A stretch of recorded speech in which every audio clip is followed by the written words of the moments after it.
one of you. I'm sorry, I don't mean to offend you. I'm disappointed in every one of you. I kiss you on the mouth. No, I'm not cool with that. Just, I'm sorry. One more time. I'm disappointed in every one of you. I mean, I'm dealing with degenerate animals. I'm disappointed in every one of you. Disappointed in every one of you. All right, come on. Honestly, I can't do it no more. I'm disappointed in every one of you. Let me tell you why. It's gonna be all right, Nicky. Go ahead, shoot. He just killed a fucking man. What are you going to do about it? You're happy because you got nothing. You don't got a thing. You're happy because you got nothing. You got nothing. I want to get out of this rat hole. I want to get online. I need BDA boxing.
I don't want to see you, man. Say, get out.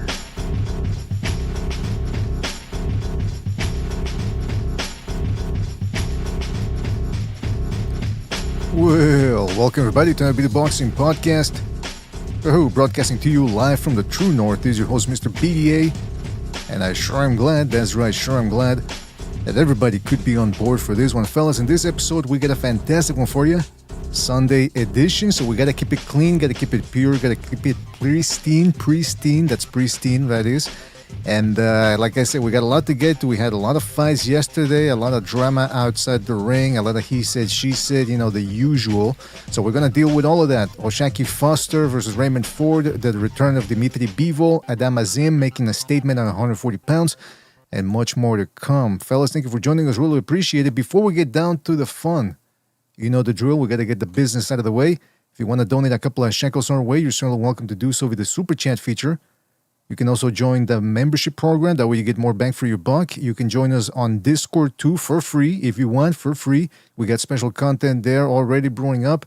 You can also donate via the Buy Me a Coffee app, link in the description below. But the most important thing is that you continue to like, you subscribe, and you spread that BDA gospel. All right, speaking of the gospel, shout out to everybody in the chat. I'm talking about Epadokua, Frontline, D. Wayne Styles. Who else we got? Skull Kid, Team Batman Boxing, Jump Tube, Rapax Trunking Company, 10-4, one of the initiated, Thone. We got Nightmare, another one of the initiated.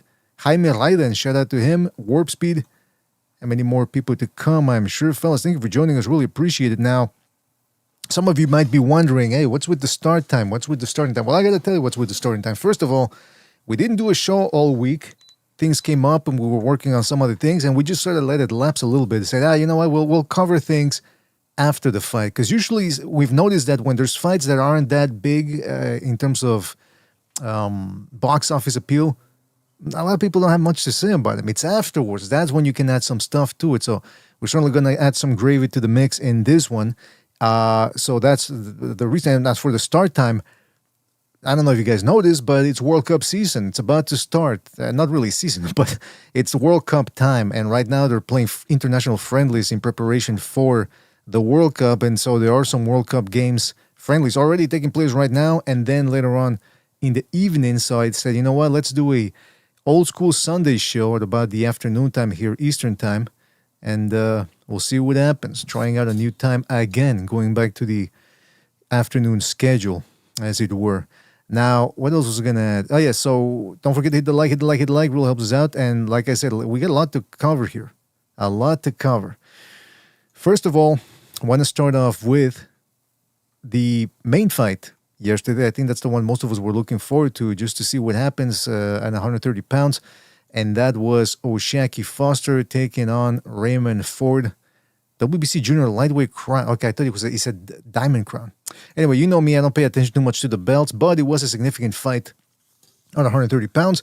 And Shakur Foster, who was a bit of a tight a tight favorite in this one, I believe, ended up defeating Raymond Ford by scores of 116-112, 118-110, and one score had it 114-114, so it was a majority decision. Scores were kind of all over the place, and the CompuBox had Foster outlanding Ford 106-99. So I don't know how that's spread out round by round, but you can see it's a bit of a tight affair there. I was watching the fight and reading the Discord comments at the same time. A lot of us were commenting while watching it, and I got to tell you, people were scoring the fight at the round by round. People like Nightmare, who usually submit scorecards, and there were about 3 or 4 people submitting scorecards, and 2 had them for Ford, 2 other for Foster going into the 10th. It was a tight race going into the championship rounds, and then by the championship rounds, I noticed that most people's scorecards started to shift towards Foster, who ended up pulling out the championship rounds, and he needed to, because early on he would do. Yeah, it was an interesting fight. Shakur Foster. I hope I don't keep confusing the names as we go along here. I don't know, for some reason, Ford, Foster, whatever. Foster, more experienced guy, had a couple of losses on his record, so he's felt the burden rather of having losses, and a lot of those losses close. In fact, a lot of his wins too, kind of close. If you look at the Abraham Nova fights, the Conceição fights, even the Rocky Hernandez fight, which he managed to pull off by uncharacteristic stoppage for him, it was very close going in. In fact, I think the judges had Hernandez winning. So he's a guy that for some reason his style of fighting fails to impress the judges, and we're gonna get into more of that later on. Shakur Foster was doing a smart thing against the quick-fisted Ford. He wasn't just falling into that one punch at a time fencing match, because usually guys who are fast, they fall into that. It's almost like they get into this amateur mode of boxing where every punch is gold, because in the amateurs you only got 3 rounds to go. But some of these dudes, they forget this ain't a sprint, this is a marathon. Who cares if you get punched once? You can get it back if you punch in combinations, and if you tire your opponent out, and if you have confidence in your gas tank. And so a lot of guys, Teofimo Lopez, for example, that's one of the main examples I bring up. He's one of those dudes that he's afraid of getting hit because he thinks if he gives up one punch, he gives up the round. And Shakur Foster didn't fall into that trap in this one. I think he's learned from those close fights that he's had in the past, and he was actually letting off a lot of throwaway shots. Sergio Mora, that is, pointed that out during the fight. He was firing off some throwaway shots to Raymond Ford's gloves. So the speedy, quick reflex Ford, he's got those, fast twitch muscles. He's looking for that counter. So Foster understood, okay, I'm going to throw him off for a loop. I'm going to fire a bunch of slow balls, and then I'll mix up the fastball, which is what you're supposed to do. That's what a professional is supposed to do. But even then, Ford was still landing some eye-catching shots. And as I was watching the fight, and like I said, a lot of us were watching that on the Discord, it seemed as if those eye-catching shots from Ford could notch him the rounds. And like I said, in the past, that's been the burden of Foster. For some reason, he fails to impress the judges. And as we were watching this fight, a lot of us were thinking, all right, we think Foster's edging it, but you never know with these judges. And sure enough, the scorecards were all over the place, as I said in the beginning. One of them had a 116-112 for Foster, which is kind of representative of what happened. 118-110, I cannot see that for either guy. Even if you had Ford winning, I can't see him winning 118-110, and I didn't see Foster winning 118-110 either. And then 114-114, so scores were all over the place. But nevertheless, Foster had to pull it off in the last rounds, in the championship rounds. His corner told him as much going into that fight. So I don't really know quite what to make of Foster. I mean, he's very good. It seems like he's really hit his peak now. He's peaked. He's, what is he? He's 31 years old or 32, thereabouts. So physically, he should be in his prime, in his physical prime. And I think, 32. Okay, so he might be a little bit past his physical peak, but you can see that he's still very quick, very reactive in there. He's got those fast switch muscles, very good reflexes. And in terms of offense, I like what I saw yesterday. I think, look, he's not Marcus Maidana in there. He's not Vasil Lomachenko. He's not a guy that's really going to put together some impressive offense. But all I wanted to see from Foster was for him to let his hands go. And he kind of did more in this fight. Now, my criticism of both guys is that neither guy seemed to want to really step it up to another. I mean, O'Shaquie Foster did to a certain extent, but I'm talking on the inside. Raymond Ford, who was also told by his corner that he needed the last rounds, really, he went for it too. And he was tired, by the way. He got tired by the 6th round. It seems like he was unaccustomed to this type of pace against a guy as good as Foster. But he would come in with 2-3 punches in the championship rounds and then clinch. Now, I understand he was tired, but that's what separates the greats, the pound-for-pounders, from the contenders, or even just champions from contenders.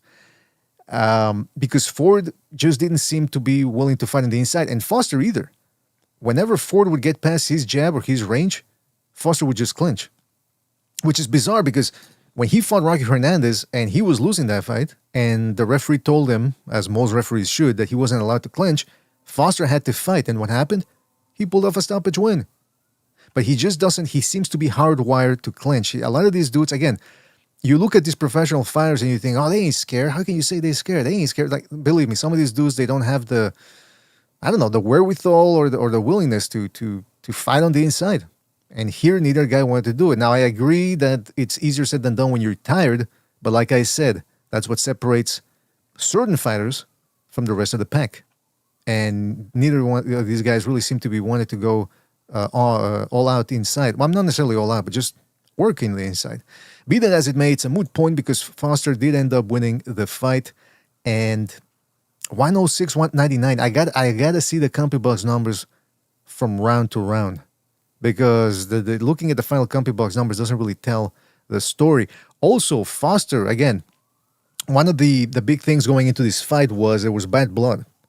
And it was genuine bad blood. This wasn't manufactured. This wasn't, hey, let's make we're actually friends behind the scenes, but let's make a bit of an agreement that we're going to talk smack to each other, really try to sell this fight. No, Siri Bob, this was real. And you saw that manifest in the first round where O'Shaquie Foster ended up throwing Ford outside the ring. And look at the referee. By the way, that referee, I always make the mistake of forgetting these guys' names, especially when there's egregious scorecards, because we got to keep these guys accountable. We got to hold these guys accountable. But be that as it may, this referee that you see there on the left, running away from Ford, this guy was looking into the ring. He looked confused, highly confused. He looked like he didn't know where he was. I told the guys on the Discord, this dude looks like trouble. He's going to submit a scorecard that's going to be very wild. And indeed, some scorecards were wild. I just don't know if it was him. I'm going to go and assume that it was him just by the way he looked. And look at him running away. He jumped out of his seat, by the way, and ran away from Ford as if Ford was a zombie or something. I don't know. It's weird the way he ran out of there. And Foster sort of, he did the smart, Ford did the smart thing. He went limp and stuck his hands out to break the fall slowly. He sort of slowed the momentum down. I don't know how he managed to do it. I guess he went slack or something. I don't know. And he managed to, here's another picture here. Look at the referee running away. I don't know. I think he's allergic to boxers or something. I don't know. So that's Raymond Ford there being pushed out the ring. Man, Foster is lucky that Raymond Ford didn't injure himself. Or rather, that Foster didn't injure him by pushing him out of the ring because... And the ropes, I mean, how do you fly through those ropes were very slack, no tension. By now, you can see the referee's out of the frame there. He's running out fast, but you can see that Raymond Ford managed to break the fall there. And, the Foster was fighting in his home state of Texas. So, if Ford would have been injured because of the fall, maybe they would have disqualified Ford. for failing to know how to break a fall or something. I don't know. You know, Texas tends to go a lot of ways. Yeah, like Sean Rainey, the chat says, gotta love good old Texan judging. I mean, Texas is all over the place. I don't know who wants to fight in Texas. Who in their right mind want to fight there? Because, I mean, we've seen a whole bunch of crazy scorecards and decisions from the Lone Star State. What are people in the chat saying, by the way, before we continue with this? Shout out to everybody who are joining us on this afternoon edition of the BDA Sunday show. Skull Kid says Texas sucks. Ah, come on. We're going to go after the whole state now. Darky Doe says, let me guess, won by boring decision. I got to tell you what, I didn't find it that boring. Maybe it's because I went in there with lower expectations, but I thought that there was an understated tension throughout the fight. Maybe because of the bad blood, or maybe that swayed my way of looking at the fight. I don't know, but all I'll say is this: people on our Discord, tend to be highly critical of fights. I didn't see any complaints about people saying that it was boring. A lot of people seem to be into the fight. Nobody was running. Again, there was some clinching, but there wasn't any back foot bitching from either guy. It wasn't that type of fight where both guys are just staring at each other, not doing anything. They let their hands go. Sean Rain says, crazy how Bivol fought last night too, and nobody gives a rat's ass. Well, we're going to talk about why nobody really cares about it. You want to talk about boring fight, by the way. Grant TG says, I was there and I scored a 7-5 Foster. I can see it 8-4. So there you go. So he can see, at worst for Foster, he can see a close fight, but he can't see Ford winning it. I got to tell you, I agree. I think Ford gave a good account of himself, but I don't think he did enough to win it. Shout out to Pugilizine, by the way, for his contribution with the Super Chat. Shout out to Pugilizine for his contribution via the Super Chat. He says, Oshaki versus Navarrete. Hold on a second. Oshaki versus Navarrete, he says, would be very entertaining. Vaquero Isis Icewater. Vaquero KO 11 Foster. Well, there you go. Interesting. I mean, Foster did mention that fight afterwards in the post-fight interview. No post-fight interview from Raymond Ford, by the way. He ran out of there rather quickly. And so we know, I mean, that Oshaki Foster also called out Shakur Stevenson. We're going to talk about that in a couple of seconds. But shout out to Pugilizan. Yes, I would like to see Navarrete versus Oshaki Foster. Foster would have the advantage when it comes to speed. Very quick reflexes. Very quick. I dare say his reflexes are right up there with Lopez and Shakur Stevenson and Naoya Inoue. Now, the offense isn't quite up to par, obviously, with Inoue or even Teofimo Lopez, but nevertheless, quite much faster than Navarrete. Navarrete, on the other hand, his defense, I know people are going to think this is blasphemy or whatever, but Navarrete's defense is underrated. Count the number of clean shots that he takes in fights. You won't find that many. Even in the Beranchyk fight, which he lost, it was a very close, uneventful fight. But one thing that Oshaki Foster would have for him going on in a Navarrete fight is the footwork. That footwork from Beranchyk managed to offset Navarrete's ability to land his shots, because Navarrete does have to plan himself to feint and then fire. That's his bread and butter. But if you keep him turning, all of a sudden, he's not going to really turn it up and start banging away to the body. He's just going to keep doing the same thing, trying to hit you with that weird looping shot. So Oshaki Foster would have a good chance of pulling off a Beranchyk type performance where he may not land as much as he would like, but he may edge it in the fight. And again, for Navarrete, though, his advantage would be that Oshaki Foster's offense is quite limited in and of itself. As we've seen, he's had a lot of close decisions. Some of them go against him. So if he fights Navarrete and it's a close fight, could go either way. Navarrete would really have to do what a classic Mexican is supposed to do, and that's go to the body. But even though he's a good body puncher, he seems to be looking too much for that looping shot, that looping uppercut upstairs. So that's the way I see it. It would be very entertaining. I mean, it would be very interesting. What else are people in the chat saying? Hold on. Frontline says, Rohan Polanco went the distance yesterday with a cab driver in a car in Puerto Rico. Rohan Polanco, is he the welterweight, or am I confusing him with a Dominican? There's a guy from Top Rank that's in the welterweight division, right? Is that him? I got to check it out. I got to double check here. Alejandro Marquez, shout out to him, says, Mr. BDA, why do these fighters always insist on fighting on the back foot? If Foster started off throwing fast combos like he did in the 11th and 12th, he would have been able to stop Ford. You know what? That's a good point. And I was actually talking with Bucho about that, because Bucho, he said, look, you may not have found the fight boring, but it's like what I mentioned in the beginning of the show. It's what what differentiates the elite guys from the mere title holders or contenders is the willingness to go for the finish and to really plan some combos there. And O'Shaquie Foster did more than Ford, but it seemed like he could have done more. And to Marcus's point, 11 and 12, he pulled out his big guns, as big as it can be. And especially in the 11th round, he pinned Ford on the ropes, unleashed a combo. But that was in the first half of the fight. Then he would step back and didn't press the advantage. Again, maybe he was tired, whatever, but that's, a guy like Lomachenko gets tired too, but he would go for the finish in the 11 and 12 like he did against Pedraza and against Campbell. I mean, he didn't get the finish, but he sure as hell tried to. So why didn't Foster really go for it? That's the thing. I think it's a combination of things in this one. I think he was tired, and B, like I said, he's just not hardwired to do that.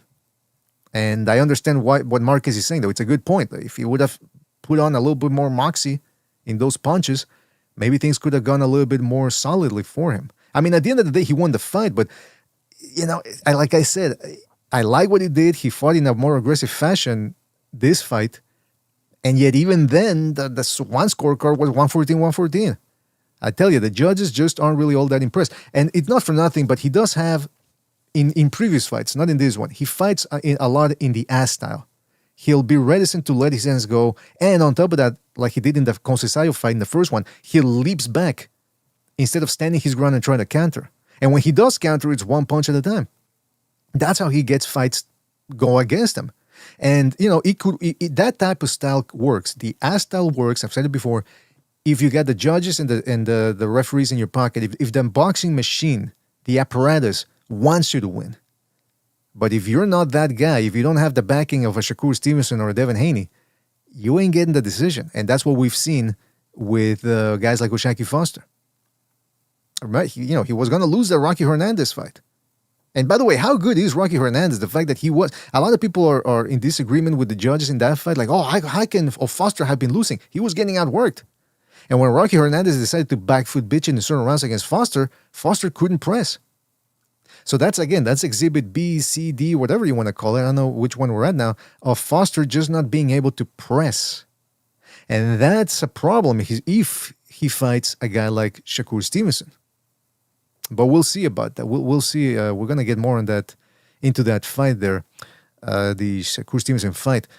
Because again, there was some bad blood here. There was O'Shaquie Ford going at it with Raymond Ford, and Raymond Ford was training with Richardson Hitchens and Shakur Stevenson. In fact, again, we didn't really cover this in Fight Week because we haven't gone live since last Saturday, I believe. But the drama here was that O'Shaquie Foster revealed, and I think he said it in two different podcasts, that Shakur Stevenson was texting him, trying to be friends.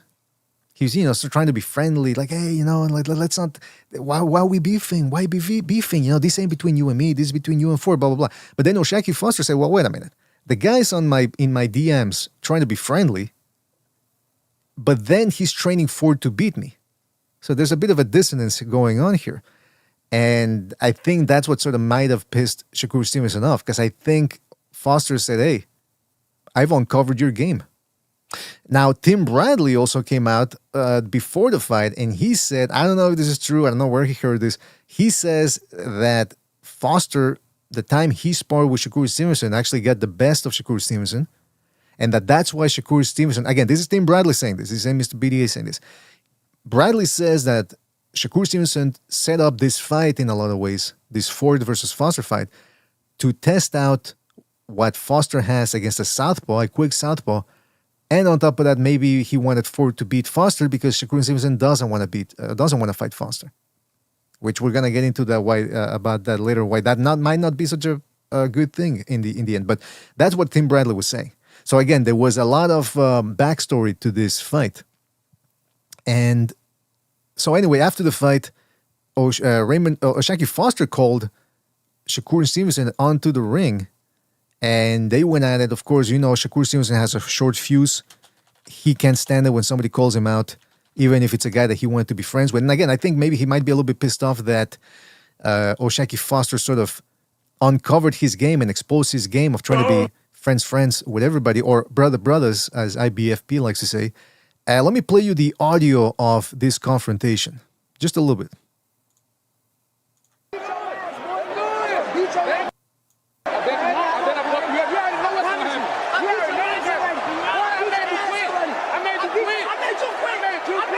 So you can hear there Foster saying that he made Shakur Stevenson quit. I suspect they're talking about sparring. And then Shakur Stevenson immediately replies, "Oh, I made you quit." So it's almost like, no, you were stupid. No, you're stupid. No, my dad can beat your dad. Whatever.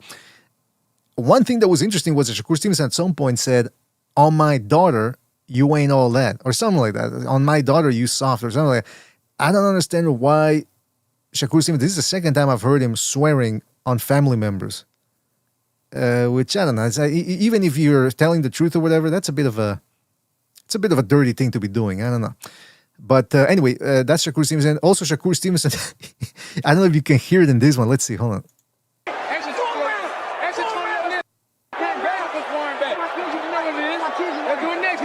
Oh, on my kids, he says, "On my kids, you're not. On my kids, you're not." It's like, come on, swearing on your kids, your father, your mother, that's a little bit of a... So that's what kids do to try to convince you. You see, I'm telling the truth. Like, just let the truth be. If you're telling the truth, eventually it will come out.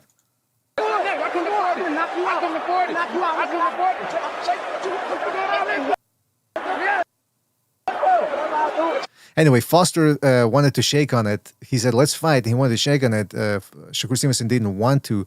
I think Shakur Stevenson also called Foster a bum. And then somebody on Twitter pointed out, well, hold on. He's calling the guy who just beat his friend up a bum. I mean, not beat him up, but who beat him. He's calling the guy who defeated his friend a bum. Like, how does that work? So you can tell that Shakur Stevenson is very hot-headed, very thin-skinned, doesn't really think about what he's saying in the moment. And so if in the moment he wants to insult you, he'll just insult you, even if he ends up contradicting himself or if he's insulting his friends. So that's what we had there. And by the way, here's another thing. I can't show you the video of it, but I'll show you the picture here. This is a screen cap of the confrontation there. Look at that. Look at the size disparity. Again, maybe Shakur, because Shakur Foster's wearing boxing shoes. Those tend to have flat surfaces, flat soles. They're not thick like sneakers. So maybe Shakur Stevenson's wearing sneakers. And some people were in the Discord saying that maybe he's wearing two pairs of shirts or something. I don't know. But look at, I mean, what I'm saying right now here between these two fellas is a big size difference for Shakur Stevenson. And Shakur Foster, I always thought he was a big 130 pounder because he'd been saying before, in other interviews that he was having a hard time making 130. I mean, if he's having a hard time making 130, what the hell is Shakur Stevenson? And this is significant because Shakur Stevenson, remember, he got a little bit of trouble recently because all of a sudden he started asking for catch weights and refusing to fight at 147, saying, I'm just a little guy. I'm just a small guy. I'm just a young up and coming 126 pounder. I'm really a 126 pounder. Now, he didn't exactly say all that, but he did say, I'm a small guy. I'm not a welterweight. I just recently moved up to 140 pounds, blah, blah, blah. I mean, I don't know. He looks pretty thick here. And Shakur Foster, who has claimed to have been having trouble making 130 pounds, he probably weighs about, what do you think he weighs on fight night here? 140? At least 140, right? I'm saying more, but I'm being generous, 140.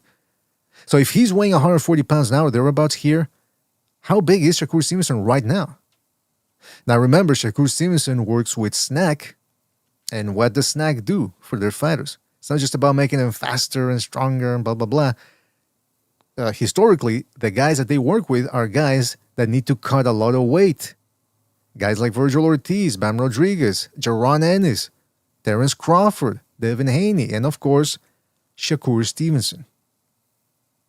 So look at the size here. Just a little guy, guys. Come on, stop asking me to go to 147. Hee hee. I gotta tell you, man, but that's the name of the game, by the way. Catch weights, rehydration clauses, Osterine, failing to make weight, and then expecting the other fighter to go on with the fight. That's the way they do it now. It's the name of the game. Everyone's pulling off these tactics to try to get an advantage. And, the same people that are okay with clinching and low blows and dipping below the waist, you can't complain about all of this because whenever I bring up clinching and all those dirty tactics, the dark arts, people tell me, well, it's part of boxing. It's part of boxing. Well, guess what? Roiding up, missing weight, catch weights, rehydration clauses, that's part of the game too now, I guess. Either we call out all of it or we don't call out any of it. You guys let me know where you want to take this. Now, so that's Shakur Stevenson. Now, some people were saying, Shakur Stevenson, he has to fight Foster. And other people say, well, look at the size disparity between these two fellas. It's not fair. And some people replied by saying, well, hey, listen, Foster called him out. And I'm thinking, well, wait a minute. So Shakur Stevenson has to call out everybody that calls him out? He has to fight everybody that calls him out? Because, I mean, who's been calling him out? Who's the guy? Devin Haney called him out. Conor Benn called him out. Ryan, so he has to fight. So if I call him out, he has to fight me? Because I'm calling, it makes no sense. This whole thing of he has to fight a 130-pounder. But, and then again, Shakur Stevenson's the guy who claims he can make 135. And O'Shaquie Foster's the guy who's saying he's been having trouble making 130. But, I mean, again, I'm going to show you another picture, another angle of this. Or, I mean, another different screen cap. So you don't think that I'm messing with it. Look, this is another screen cap. Even look at how Shakur Stevenson is looking down at Foster. That's how I look down on these 15-year-olds that I beat up in sparring at the gym. I said that this is what I'm up against. This is what you think can beat me in sparring. Look at him. He's checking Foster out and saying, "Yeah, you're not that big." For Conor Benn and for Devin Haney, he wants catch weights. For Ryan Garcia, who's an Instagram model essentially, he wants a catch weight, rehydration clauses, blah blah blah. But with O'Shaquie, when Tito Mercado calls him out, he stays outside the ring. But when little Raymond O'Shaquie Foster calls him out, all of a sudden he's jumping in the ring, he's checking him out, he's swearing on his mama, on his kids. When he was in front of Ryan Garcia too, he was pretty cordial. There wasn't a whole lot of trash talking. In fact, he actually told Ryan Garcia, "I thought you were bigger. You're not that big." Now all of a sudden he wants rehydration clauses for Ryan Garcia and so on and so forth, and he'll jump in the ring for Foster. I don't know. It seems like, again, I didn't want to go there because I give fighters the benefit of the doubt, but it seems as Shakur Stevenson, he might be picking and choosing how he goes about it. I don't know. You guys tell me. What are people in the chat saying? Low Key says Mercado and Murataya pack him up. I don't know who he's referring to. Zone for a Living says there's got to be some truth to what Shaq Foster is saying if it made Shakira get all emotional like that. LOL. I mean, to be fair, Tito Mercado also, when he called out Shakur Stevenson was going nuts too. And look, maybe they didn't allow him to jump into the ring. There's also that. So he goes nuts whenever somebody calls him out. He's, like I said, he's very thin-skinned. But again, we don't know. We don't know what happened behind the scenes in that sparring session. So you might be right, Zone. Maybe he got extra zesty because he knows something we don't. Guerrero de la Info says he used to be honorable when a guy called out the guy in the next division up. Now you got guys like Shakur who are normalizing call out guys from a lower division, like that's gangsta. Yeah, you get a point there. Skull Kid says clinching and hugging is not part of boxing. Well, I agree with you. Double L says Stevenson was wearing thin-soled red shoes. He really is that much taller. Well, first of all, how do you know he was wearing red thin-soled shoes? I think Double L's been following Shakur Stevenson's Instagram. He knows what he's a fashion expert now. He wants to go to fashion school, like Jackie Jr. in The Sopranos. Bray says Stevenson walks around at least 165, 170. By the way, if you can find a link or the, because I am interested in what type of shoes Stevenson was wearing, just because, and I know people are gonna make jokes about me being a fashion freak now, but I want to see how thick the soles were, because that is quite significant if we're talking about whether he really is that much taller or not than Foster. Bray says Stevenson walks around at least 165, 170. 165, 170. I don't think he's as big as... I was watching some pictures beforehand one time to try to gauge how big he is, and something tells me he's more in the 160 range. Might not be as big as Devin Haney, but he's pretty big. Again, just look at that picture that I posted. I'm going to post it again. This dude is significantly bigger than O'Shaquie Foster, and Foster's not a little guy either. Unless I'm wrong, maybe I've been imagining that O'Shaquie Foster was a stronger guy, or I'm not necessarily stronger, but bigger, sized. Look at that. Something is wrong here.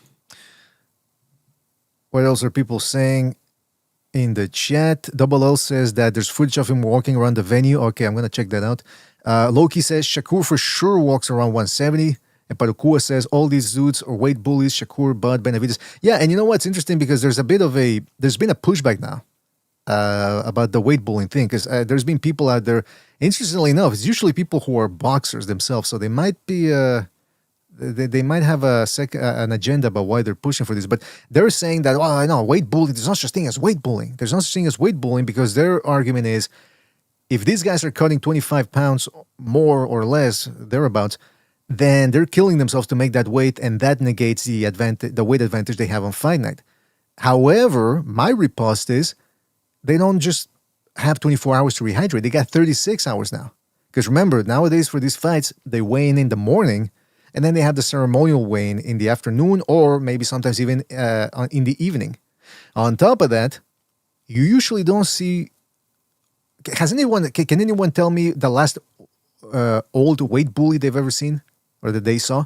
Who's an old weight bully? An old guy in history, like 35 or more, who cuts 25 pounds. There might be an exception, right? But if there is, then it's the exception that proves the rule. Because all these guys that do this are young guys. Because for them, it works. The size, the rehydration thing, the weight bullying, it works for young guys. Then afterwards, the body can't do it anymore, and that's why these guys end up moving later on. That's the name of the game nowadays. That's the agenda. A lot of these dudes, thanks to organizations like Snack and the 36-hour rehydration period, these guys can rehydrate and cut. I mean, they can cut 25 pounds or thereabouts, and then rehydrate that weight on fight night and still have the advantage of the fight night because it makes the weight cut easier. And so what they do nowadays is they shrink themselves down to a weight they shouldn't be fighting at. And then they gradually move to the divisions as it gets harder to make that weight. And that way, when they end their career, they can say, oh, I was a 5-division world champion, 6-division world champion. It's like, you shouldn't have been there in the first place. We saw that with Devin Haney. Devin Haney, he's cutting so much weight. There's no such thing as weight bullying. He was rehydrating from 135 to 164. What was it, 163? I know when he weighed in 140 on fight at the weigh-in for pro grade was 140, and then he weighed 163 on fight night. It's 23 pounds. How the hell was this guy making 135? And Mauricio Suleiman said that he was also rehydrating over 20 pounds when he was a lightweight. And he told this to Bill Haney, and Bill Haney didn't deny it. He said, okay, yeah.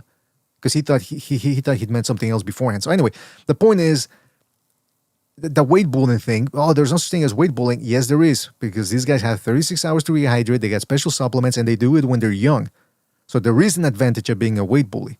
And on top of that, the weight bullying doesn't work. Okay, tell that to Joey Gamache.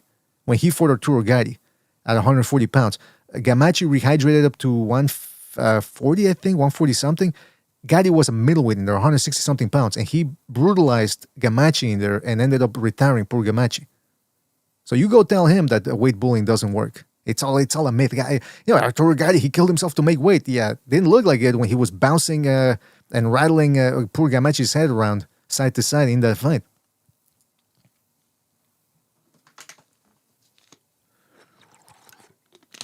Excuse me, I need a drink of water there. Don't forget to hit the like, fellas. Hit the like. This is the BDA Sunday Show Special Edition afternoon. I mean, we always used, like I said, we used to do it in the afternoon all the time. But special circumstances now. We got World Cup. We got friendlies in the evening. What are people in the chat saying?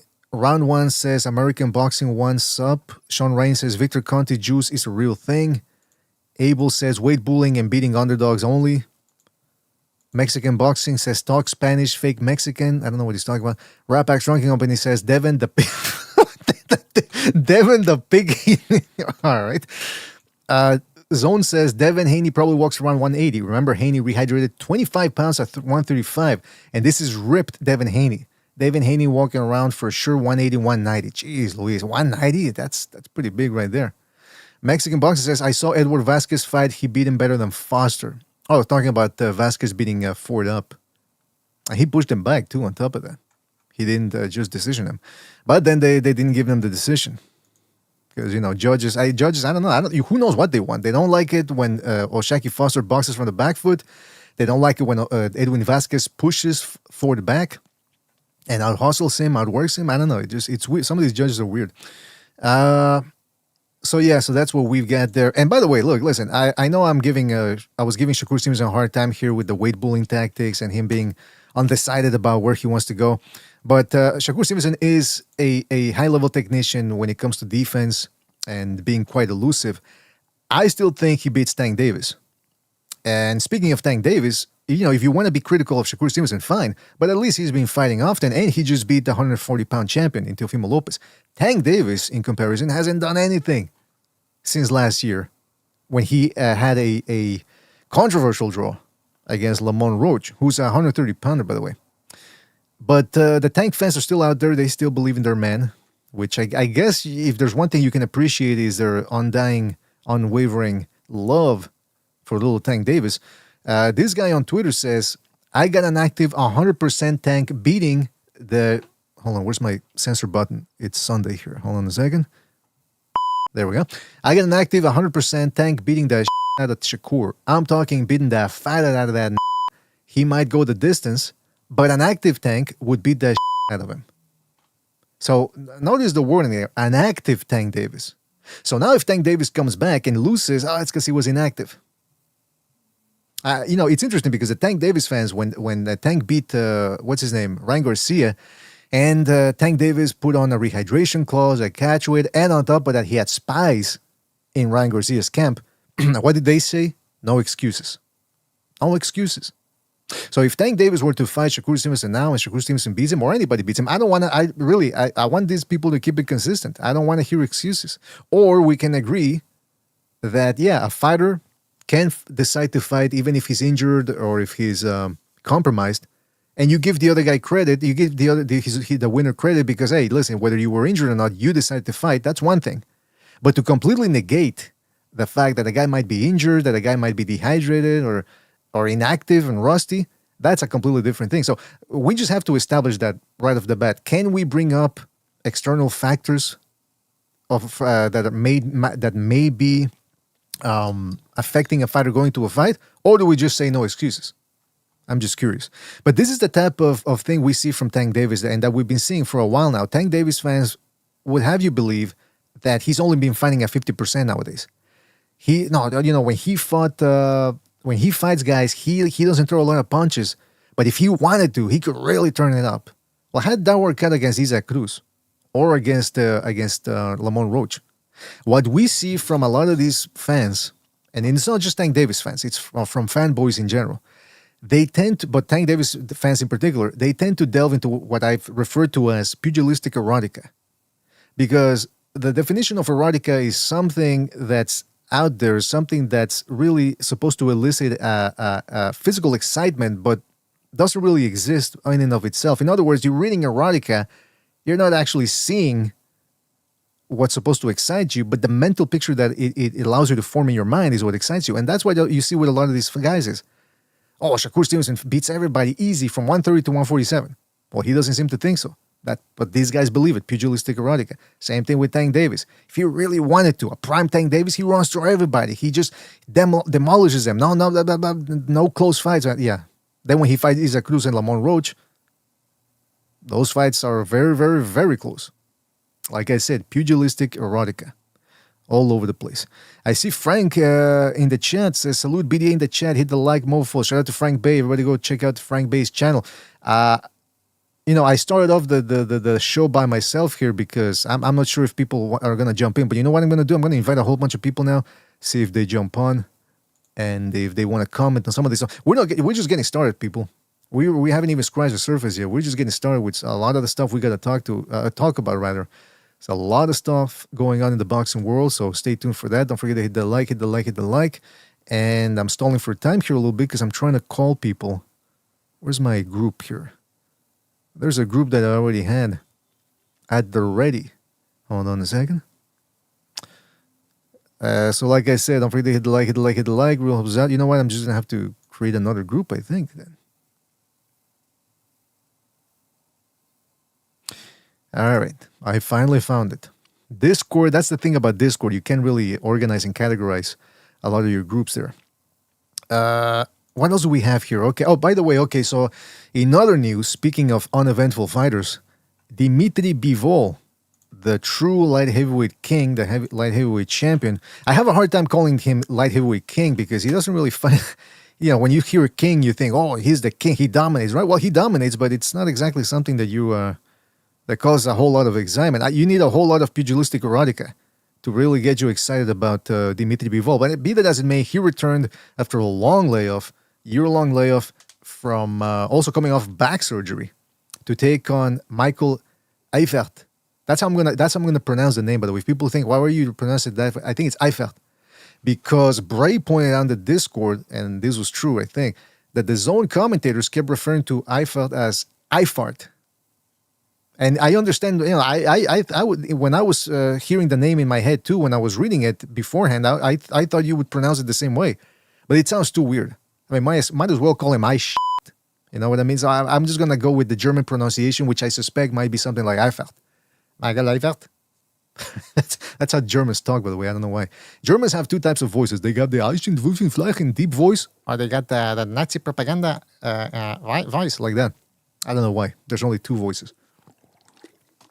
No in between. I've yet to hear a German with a voice that's in between. Be that as it may, Dimitri Bivol returned against Michael Eifert, and he ended up winning by three scores of 118-107. Very dominant performance. He ended up dropping Eifert in the first round. And then that's it. That was a highlight of the fight. He dropped him. Now, to Bivol's credit, he did walk Eifert down in large parts of the fight. He did go to the body in some spots. But for some reason, this guy just, every round looks the same. In fact, it was between round 8 and 9. I actually left my screen to do something. I had to take care of something. Then I came back, and I didn't miss anything. The rounds were looking the same. And then I rewinded the fight, and I said, well, I didn't miss anything. The rounds looked identical. Every round looks the same. And that's the mark of a boring / uneventful fighter.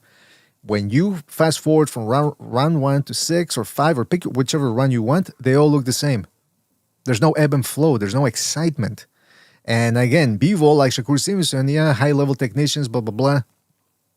But it's one thing to talk about whether they're good fighters.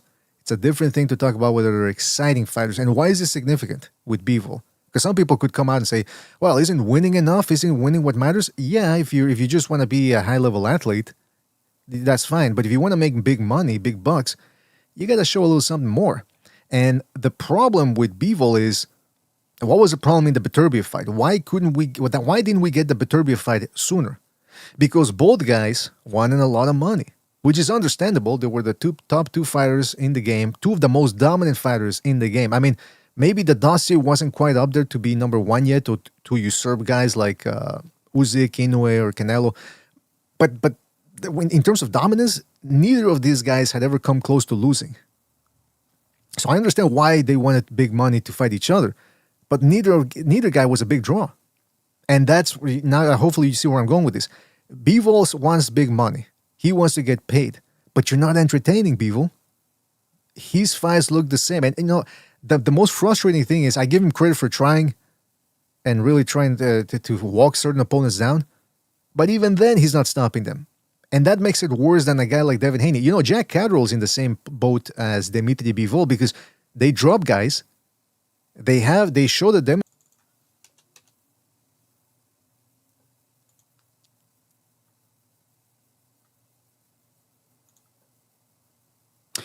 All right, I think we're back here. Hey, listen, my stream hadn't gone out in months. So I guess it was bound to happen here. And I think it's because I got something that's messing with the Wi-Fi today. So that's why. But hey, listen, come on, guys. Nobody can complain now. It's the first time in months that this has happened. All right. Who's laughing here? Oh, hey, Sobers, what's up, man? What's up, bro? Just like when I told my lady, I haven't smacked you like in 3 months. Okay, don't cry this time. Don't cry today, okay, bitch? Yeah, exactly. Yeah. It hasn't gone limp in weeks. Now all of a sudden you want to laugh at me? That's my case, by the way. But what's up, Sobers? Hey, listen, I was just talking about the Bivol thing, but I'm curious. I got to ask you something. I don't know if you saw the Foster versus Ford fight and the aftermath with Oshaki Foster confronting Shakur Stevenson. Did you note Shakur Stevenson kept saying, "Oh, my kids, you ain't all that. Oh, my kids, you're not," or something like that. Like he was swearing at his children again. Or even those are those even his kids? Wait. I thought they belonged to some random rapper. You know what I'm saying? Some local rapper. Nah, come on, you're going too far, man. It's a Sunday show. Oh, okay. I'll tell you what I did notice Mhm. about Shakur Stevenson when he jumped in the ring. He was, I want to say, towering over Oshaki Foster. I don't want to give him too much credit, but he looked visibly bigger. He looked heavier. You know, he looked taller. He had like a bigger head. He just like a bigger person, right? And I'm looking at that, and I'm just thinking, damn, this Shakur Stevenson used to fight at a weight class below this guy at 126. Yeah, he's bigger than him, right? And I forgot what the point I was going to go to with that. Well, because he keeps saying on my kids, you're not because apparently there's a sparring session that occurred, and that Oshaki Foster. Oh, he was saying he made him quit, right? He was jumping up and down. He was like jumping up and down, like I made you quit. He was like a little kid, right? He was like acting all geeked up. He was jumping up and down, pointing his finger in his face. Oh, I made you quit. I made you quit. I made you quit. But I mean, that was a sparring session. But I was just trying to say, like, it's just crazy how big this dude is at 140, whatever. They're listed at the same height, BDA. They're both supposed to be 5'8". What? Yeah. That's what I was That's gonna. what I'm saying. Like, there's this weird. Shaki Foster really looking like he's 5'6". You know what I mean? Maybe 5'5". You know, and I think Shakur Stevenson might be 5'8". Right, but who knows, right? When these guys stand, because he's next to Devin Haney, they're around the same size. Haney's taller than Canelo, and they look like close to the same size as Crawford. There's like this weird for these boxers and like their size and their height. They're very what's the word? They obfuscate. Oh, Right, that's the word that wait a everyone's minute. using right now. The hell? How did you come up with that one? Video games, dude. No, but you're right though. Listen, I use champignon.info to check out the stats, right? But they've gotten it way wrong before. I think one time they had Chicharito Hernandez. What's his name? Chicharito Gonzalez, the guy that broke Bam's jaw. They had him listed as being 34 years old. And I said, that's not right. And it turned out he's 24 years old. So they make some egregious mistakes. So I decided to check Wikipedia right now just to see what they have to say about the heights. And they got the same ones from champignon.info. Shakur Stevenson, they list him as 5'8". And Oshaki Foster, they have him as 5'8 and a half. So he's supposed to be That's taller. what I'm saying. He's supposed to be taller. So someone's lying. Someone's got it wrong. I remember they had Canelo listed at 5'9". I think when he fought Danny Jacobs, like, come on. Yeah, I don't know what's going on here, but what do you make of that? Shakur Stevenson says, you know, we covered it weeks ago about the whole Shakur Stevenson. I'm just a little guy. I'm a young up and coming, 21-year-old super featherweight. Like, nah, man, he looks bigger. Why is yeah? To all those things being said, BDA, to all that attitude, this is what you see about this guy. He knows who to do it with and who not to do it with. Okay, he did not jump in the ring. He did not have the energy for Ryan Garcia. You know, he doesn't have the energy for Keyshawn Davis. He didn't even have that energy for Mercado. Remember when Mercado knocked out somebody right in front of him? Right. And he was front row, and he was calling him a pussy, saying, "Get in the ring, I'll knock you out." Shakur Stevenson, he was woofing, but he didn't want to get up out that seat. You know, because maybe he didn't know how tall Mercado was. He didn't know how tall would be face to face. But with Shaki Foster, he was comfortable knowing that he was already bigger than this dude. So he jumped up in the ring and he was all in his face saying, you're little, jumping up and down, pointing his finger in his face. You know, that's the only person I see him have the energy for. And who else? Devin Haney, right after he got beat up by Ryan. Mm-hmm. He was in there. He was in the ring trying to see what's up with him, right? I think it was a Lomachenko fight, right? He was in the ring. Loma. Yeah. Oh, okay, I'm sorry. Yeah, I know it was a fight where he looked bad in, and it was the Lomachenko fight, right? Because he kind of should have lost. Right. So yeah, Shakur Stevenson was in the ring looking real thirsty right there when the guy's looking vulnerable. Well, and you know what? To be fair, I mean, I'm not saying. I'm just pointing out the fact that Devin Haney does the same thing. So those two guys might deserve each other. But you're right, though. Yeah. Yeah. But you're correct, man. Yeah, it's true. It's and by the way, Mercado said it. I don't have the quote with me here. I have it somewhere else. But he said in an interview that what Shakur Stevenson does is he likes to spar and he likes to keep his ear in the gyms because he wants to know when he spars people is when he knows. Okay, I'm not. If one guy gives him trouble, it's like okay, that's a guy I'm not gonna be fighting. But if that guy's easy or whatever, or like I see things that I can exploit, yeah, I'll fight him. That's what Mercado said. And I don't know, man. I don't know if that's true. I'm not going to believe that right off the bat because who the hell's Mercado anyway? But the point is, we're starting to see, like what all Sober's saying is that Shakur Stevenson acts different ways with different people. He doesn't always keep the same attitude. And that is something to watch out for, to keep an eye on. We got And what I will say about the fight too, about it, when I saw the guys Raymond Ford and Shakur Foster get in the ring, Raymond Ford looked like the guy who he looked like the bigger guy. He looked heavier. You know, I don't know. He looked like he hydrated some more weight, and he had a harder time with the weight cut than Foster did. And Foster looked like the smaller guy. And it was weird that Ford was the one coming up. And let me just address that comment in the chat too about Edward Vasquez. He did school Ford. He did school Ford in a way that Shakur Foster couldn't, right? But this guy gets all this credit. But whatever, right? That's neither here nor there. But that was just, I just want to put some light on that comment. You know what? Were you going to say though about to Frank Bay? It's that Vasquez fight. A lot of people haven't seen it because I don't think the last time I checked, it wasn't on YouTube. If you have the zone, you can go back and watch it because it was on the undercard of another. I forget which one. Someone should make a highlight video of it to put a magnifying glass on this. I love when they try to hide these fights, BDA, where these guys look bad or they kind of got a robbery. This fight just magically you can't find them. Yeah, because for the Cordina one, where do we invite? And I don't think Vasquez won the Cordina one, but it was very close. Close. But that one, it's up on YouTube. The highlights. The Ford one, I had a hard time finding the full fight. I don't even remember if the highlights were there. So I don't know. It's just like you said. It's weird, man. It's very, very weird. Very strange. Yeah, we got Frank jumping in here. Frank, yo, what's up, man? BDA? Thank you guys for jumping in. By the way, yeah, we're still talking a little bit about the Shakur Stevenson or Shakur Foster Raymond Ford thing. You want to chime in on what you saw yesterday, or? What I seen was, look, I guess I'm going to be an outlier. I didn't catch the first part of the show. I don't know if you liked it. I thought the fight kind of stunk. I thought it was low-key kind of awful. People thought it was a high-level chess match, whatever, but Oshaki can't punch a hole in. That's what I'm seeing on Twitter. They're saying Oshaki's pound for pound now. I'm seeing on X on YouTube, Are you for real? I swear they're saying, he gonna give Shakur problems. No, he got that footwork. I mean, it's just, I'm like, that's why I came here. I'm like, I wonder if you guys were saying the same thing. That's just what I'm seeing. I don't know how else to explain it. I'll tell you I'll just reiterate what I said. I said I didn't mind the fight. I didn't think it was that boring. I was watching it with people on Discord, and when I say watching it, I'm talking commenting and watching it separately. We weren't watching it all together. That's highly illegal, by the way. And Mr. BD doesn't do that. Now, I will say this, though. The fight, I didn't think it was boring because I went in there with low expectations. And you know what? I think Ford and especially Foster sort of let his hands go. I didn't think it was I'm not going to put the ass stamp on this one. That's all I'll say. Well, because I know they watch the fights together, but I don't like watching fights with people because I don't like to be swayed. Because you don't like people. I feel like, well, I like people. I just don't like them influencing me. How about that? I want to influence them. That's fair enough.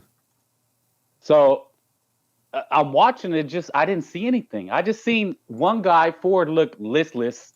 He didn't want to let his hands go. So X him, fuck him. But I thought it was close though. I'm seeing everybody saying they said, I thought Ford Oshaki whooped his ass and he won easily. I'm like, if you actually watch the first 6 rounds, even the commentators and the score guy had it close, and I just didn't see anybody separating themselves. I mean, I seen Oshaki like throwing flurries, but they were landing on Ford's gloves. He didn't land one solid shot. I just didn't see anything exciting or Oshaki landing thudding shots to make me go, wow, this guy, he can't punch. So. Well, I'll say this, man, because I'll tell you what I did say in the beginning, too, and I agree. Bucho and Alejandro Marquez in the chat did say this. Like, Foster has a tendency, I thought he did more in this fight than he usually does, but even then, that's not saying much because look at one of the cards. It was 114. And we've seen Oshaki Foster, even when he pulls off wins like he did against Nova or the Conceição rematch, split decisions or majority decisions. For some reason, the judges aren't impressed by what he does. And I have to believe that it's because defensively, he's very good, very slippery. But offensively, like you said, even when he was firing those throwaway shots, which I thought was a smart technique, but they weren't really landing. It wasn't clean, effective punching. So that I understand your frustration in that sense that, look, even if he's doing more, it's not by that much. And the scorecards reflected that, or at least one of them. So, yeah, I understand why. Look, I'm not going to be a boxing hipster and tell people, now, you should have found it interesting, because what I find interesting is very different from what other people find interesting. And like I said, I went into this fight with low expectations, but I did sense that the bad blood between both guys created a sort of a attention in the fight, and neither guy was running away. Neither guy was just looking. It wasn't the type of fight where both guys are just looking at each other, not throwing shots. They let their hands go. So I was fine with the fight. But yeah, it's if somebody wants to say that it wasn't entertaining, I'm not gonna argue. Well, I'm just grading it on a nobody got hurt in the fight. If anybody got hurt, it was Foster maybe 1 or 2 times from Ford. But that guy Ford, he's just one of those guys. What the fuck was wrong with him? He was sitting there and it was like there was just nothing in his head. It's like you're watching a guy and you're like, that's what I was trying to tell you. Like you have all this beef and animosity for a motherfucker, and like you're just looking like a blank. Where's it at? That's a good point. It's a very good point. Where's it at? That's what I thought about the fight. Go ahead. Sorry. That's what I thought about the fight too. We all thought that shit was boring. On my Discord, we were all watching in our own homes, on our own TVs, speaking to each other through the DC, okay? Uh-huh. So, we all had pretty much the same opinion. A lot of us weren't even paying attention because the shit there wasn't really much going on. Ford did look like he looked like a deer stuck in the headlights. He wasn't throwing enough. Shaki kind of outworked him from what I seen. He was kind of like walking forward and throwing the most shots. But like Frank said, no one was really getting hurt. No one was really landing anything too solid. When there was one clean shot where these guys get caught, backing up because they like to, go straight in a straight line. You get caught, backing up, their head snaps back, and everyone's like, ooh. I think there's like 2 of those punches in the whole fight. Mm-hmm. But no nosebleed, no swelling, nothing. There was no damage. Both guys looked the same in the 12th than they did in the first, and they didn't even look that tired. So I think the fight was trash. And the way that they were all acting afterwards, Shaq acting like he did something big. And all the energy that's why that's why I thought it was weird. Like, why you have all this energy after the fight, screaming at Shakur and all that? Why you should be tired? You should have fought, and that's not what they was doing in there. Yeah. Well, the one thing I will say about you guys touched on the Ford thing. That's why a lot of people picked Foster to win this fight coming in, because Ford, he has botched it in the past. Like we said, he should have lost the Edwin Vasquez fight. He was losing the Kolmatov fight. He lost to Nick Ball. And Nick Ball, it's interesting because he's got the type of style, very Jean Pascal-esque, where he'll wait, he'll block shots, very underrated defensively against certain fighters, not against Figueroa, evidently. But anyway, against other fighters, he's good defensively. And then when they least expect it, he'll open up with a flurry, a fusillade of shots, and he's got quick hands. He scores clean and then goes back to defense for about 30 seconds. And very guerrilla warfare type style, very wild rushes, or guerrilla warfare. And his hand speed ended up freezing Raymond Ford. Raymond Ford then ended up trying to go for it in the last rounds against, especially in the last round against Nick Ball, but it was too late. So it seems as if he freezes. He just he can't think as fast as guys like Foster, and I think that was why a lot of people picked Foster to win this. So that's a very prescient point too, right there, observation right there, Frank, about how Ford, this is the fight. This is a big chance. There's bad blood. You've been waiting for this for years because they've been going at it for years on Twitter, and he just shows up there and he's just trying to counter the guy. It's like, no, man, you should. Yeah. He just did. Look, man, both guys would have looked like they were reluctant.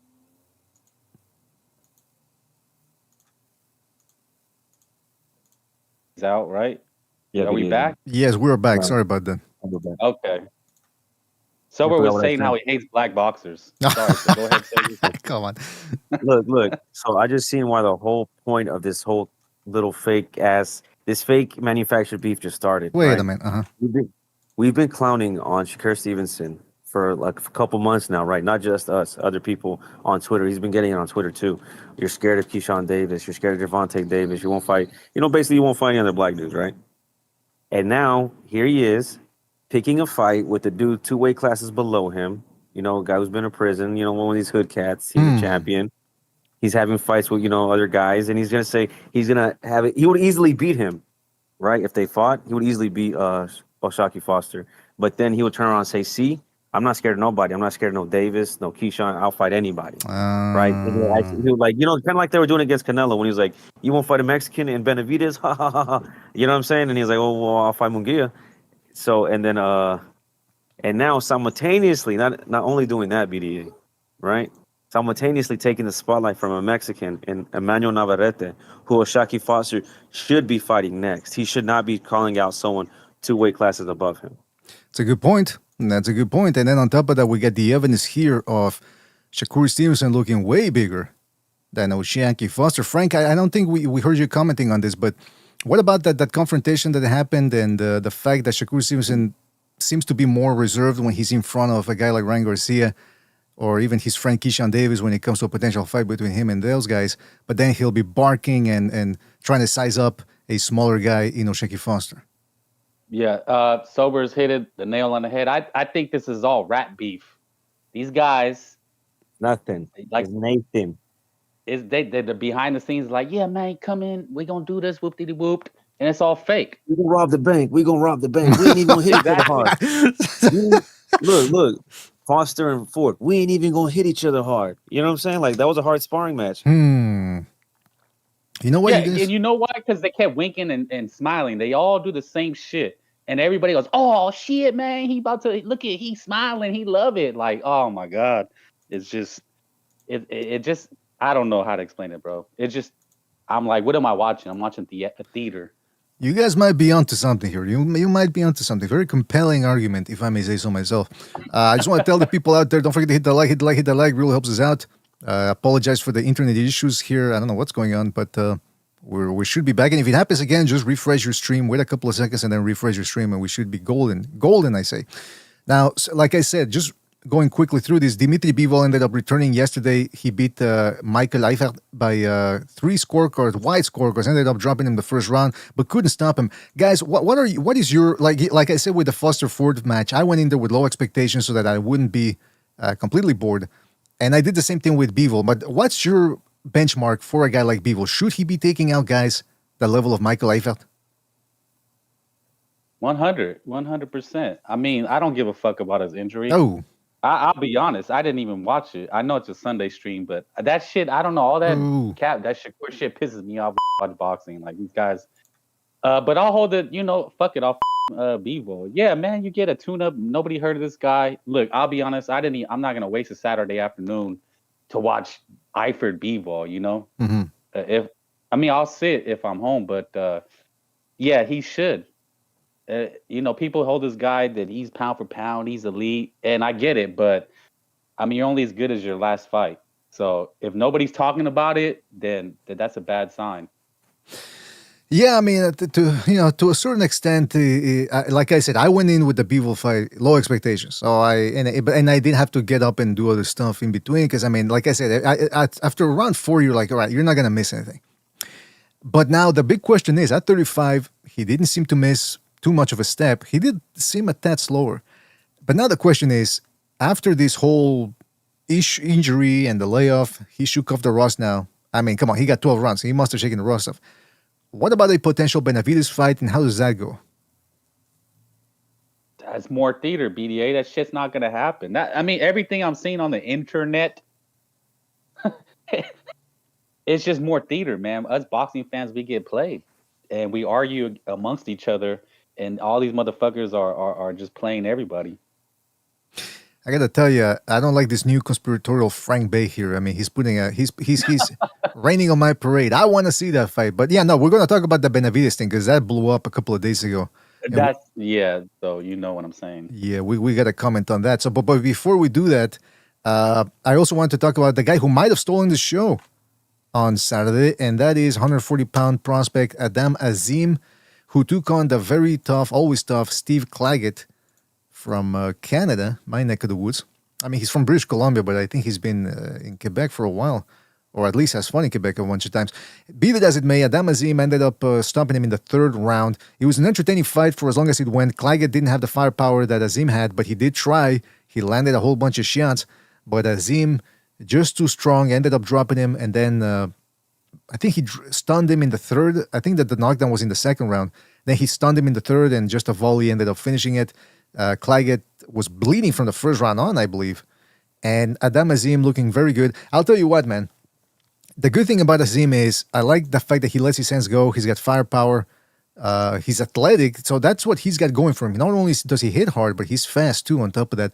And as we saw against man, what's his name? That he fought an American guy, Afro-Anglo, on the undercard of the Conor Ben fight, I think, the Conor Eubank Ben rematch, I believe, and he actually looked pretty good. He showed that he could box on top of that. As what's his name? Azim. Hold on. By the way, is this guy of Pakistani descent? I think so. That's right? what I was thinking. Okay, so you got him and what's his name? Shiraz, yeah. Shiraz, yeah. So Adam Azim, the last guy that he'd fought was Kurt Scobie. That's the guy who hits hard too, by the way. So he ended up outboxing Scobie and then stopping him in the late in the fight, which is that's what I like. You not only do you outbox a guy, but you go for the stoppage. He also has wins over Sergey Lipinets and O'Hara Davis. So those wins looking good now against Steve Claggett. So that's very good. Now I will say one thing though about Azim is he looked way bigger than Claggett in there. So that's another dude that's sort of, benefiting from this modern system of 36-hour weigh-ins. He looks like a solid 154-pounder, if this was the old days. And look, he ended up doing something that Lopez couldn't do. Although I have to ask, and you can only wonder. Claggett took a lot of bombs from Lopez. So those type of bombs that you eat throughout 12 rounds, those take years away from you. And Claggett's already in his mid-30s. So did Lopez sort of soften up Claggett? Again, we can't know. We can only speculate. I'm not going to say either way. I'm not going to make a definitive statement on that, but you can only wonder. But look, Azim did what he was supposed to. He stopped. I mean, he did what he had to impress, that is, and that is to stop Claggett. But now, look, you fought guys like O'Hara Davis, guys who are past it like Lipinets, and to a certain extent, maybe even Claggett. Now, what's next for him? The 140-pound division is ripe, filled with talent. So if Adam Azim, who I don't even know if Ring Magazine has him listed in the top 10, I think they did. Hold on, let me just double check here. You have to wonder what's next for him. No, they don't have him. Oh, yeah, they do have him in the top 10. I think they had him number 9. I don't know if they're going to move him up based off of this. Let me just put it up on the screen here for people to watch. These are the Ring Magazine 140-pound rankings. You see Adam Azim, they're number 9, right under Matias and Sandor Martin and Gary Anton Russell. You can only wonder what happens if eventually they do Dalton Smith versus Azim. Oh boy, that would do big numbers in England, and I would want to watch that fight. Think about that. 2 fast guys, explosive fighters, power punchers in England. I'm telling you, you got a mega fight in the UK coming up there, a brewing, if indeed both guys can keep on going. But Azim, I like to see him against a younger guy. If you really want to test his mettle, you put him in there against Sandor Martin. See how he handles a mobile, elusive guy like Martin. Or, and I think this might be the way they could go there, put him in there against Matias. Because Matias is going to stand right in front of him. And maybe Azim wants to show that he's just as good as Dalton Smith if he can stop Matias. And he would also let us know if Azim can actually go to war against a guy like Matias.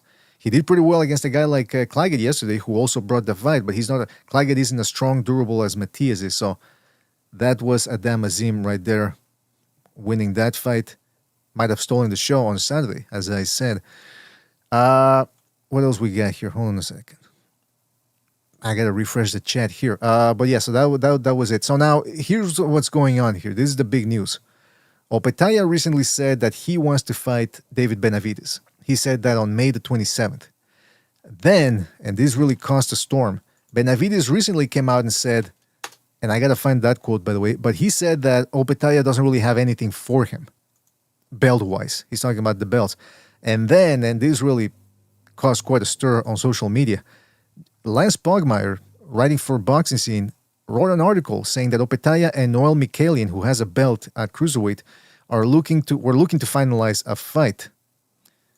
And what he said in that article is really what ended up causing a storm here. He said that, hold on a second, an official briefed on the matter, he says, told Boxing Scene Friday that Benavidez apparently turned down the fight. Hold on a second. Okay. Benavidez turned down the fight with Opetaia, right? Well, I'm trying to find the quote here the article here. That's what I read too. That he was like pushing aside that fight. It was like, bruh, it's the PBC shit. Well, let me just read what the article says. So, Benavidez promoter Samson Lukowicz told Boxing on Friday that Benavidez doesn't want to fight for the Zuffa title. He doesn't want to fight Opetaia for nothing. Okay, so that's what Lukowicz said.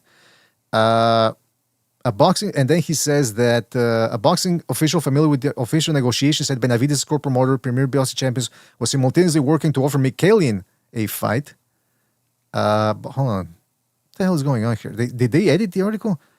Alashik originally was pushing for a new unified cruiserweight champion, Benavidez, to fight Opetaia, who was effectively stripped. An official brief on the matter told Boxing Benavidez, who also reigns as WBC champion, turned down an Opetaia fight and was locked in on instead pushing for a long-denied bout against 4th Division champion Saul Canelo Alvarez. So let me read that again. An official briefed on the matter told Boxing Scene that Benavidez turned down an Opetaia fight and was locked in, instead pursuing a fight against Canelo Alvarez. Now, it brings locked in, yeah. This brings up a bunch of questions. Who is the official briefed on the matter? I mean, again, I take some of this stuff with a grain of salt. However, this brings up a whole bunch of stuff that I want to address. It's he said, she said, though, right? When they say that, like, an Yes. official told my assistant that also told my cousin who plays golf with. Yeah. All right, I ended up having to, I don't even know if we're on the air. Let me wait to see if official we're back. Yeah, okay. So sorry about that. I did something now that's hopefully it fixes things. I didn't want to have to do it. I had to pull the plug on this one, but hopefully we are back. Hopefully it doesn't happen again. Apologies for that. But I was in the middle of saying this. So as anybody who's just tuning in, Lance Pogmeyer via Boxing Scene said that according to his source, Opetaia offered Benavidez a fight. And Opetaia offered Benavidez a fight, and the Benavidez side rejected it, saying they're locked in pursuing Canelo Alvarez. So let's look at the record.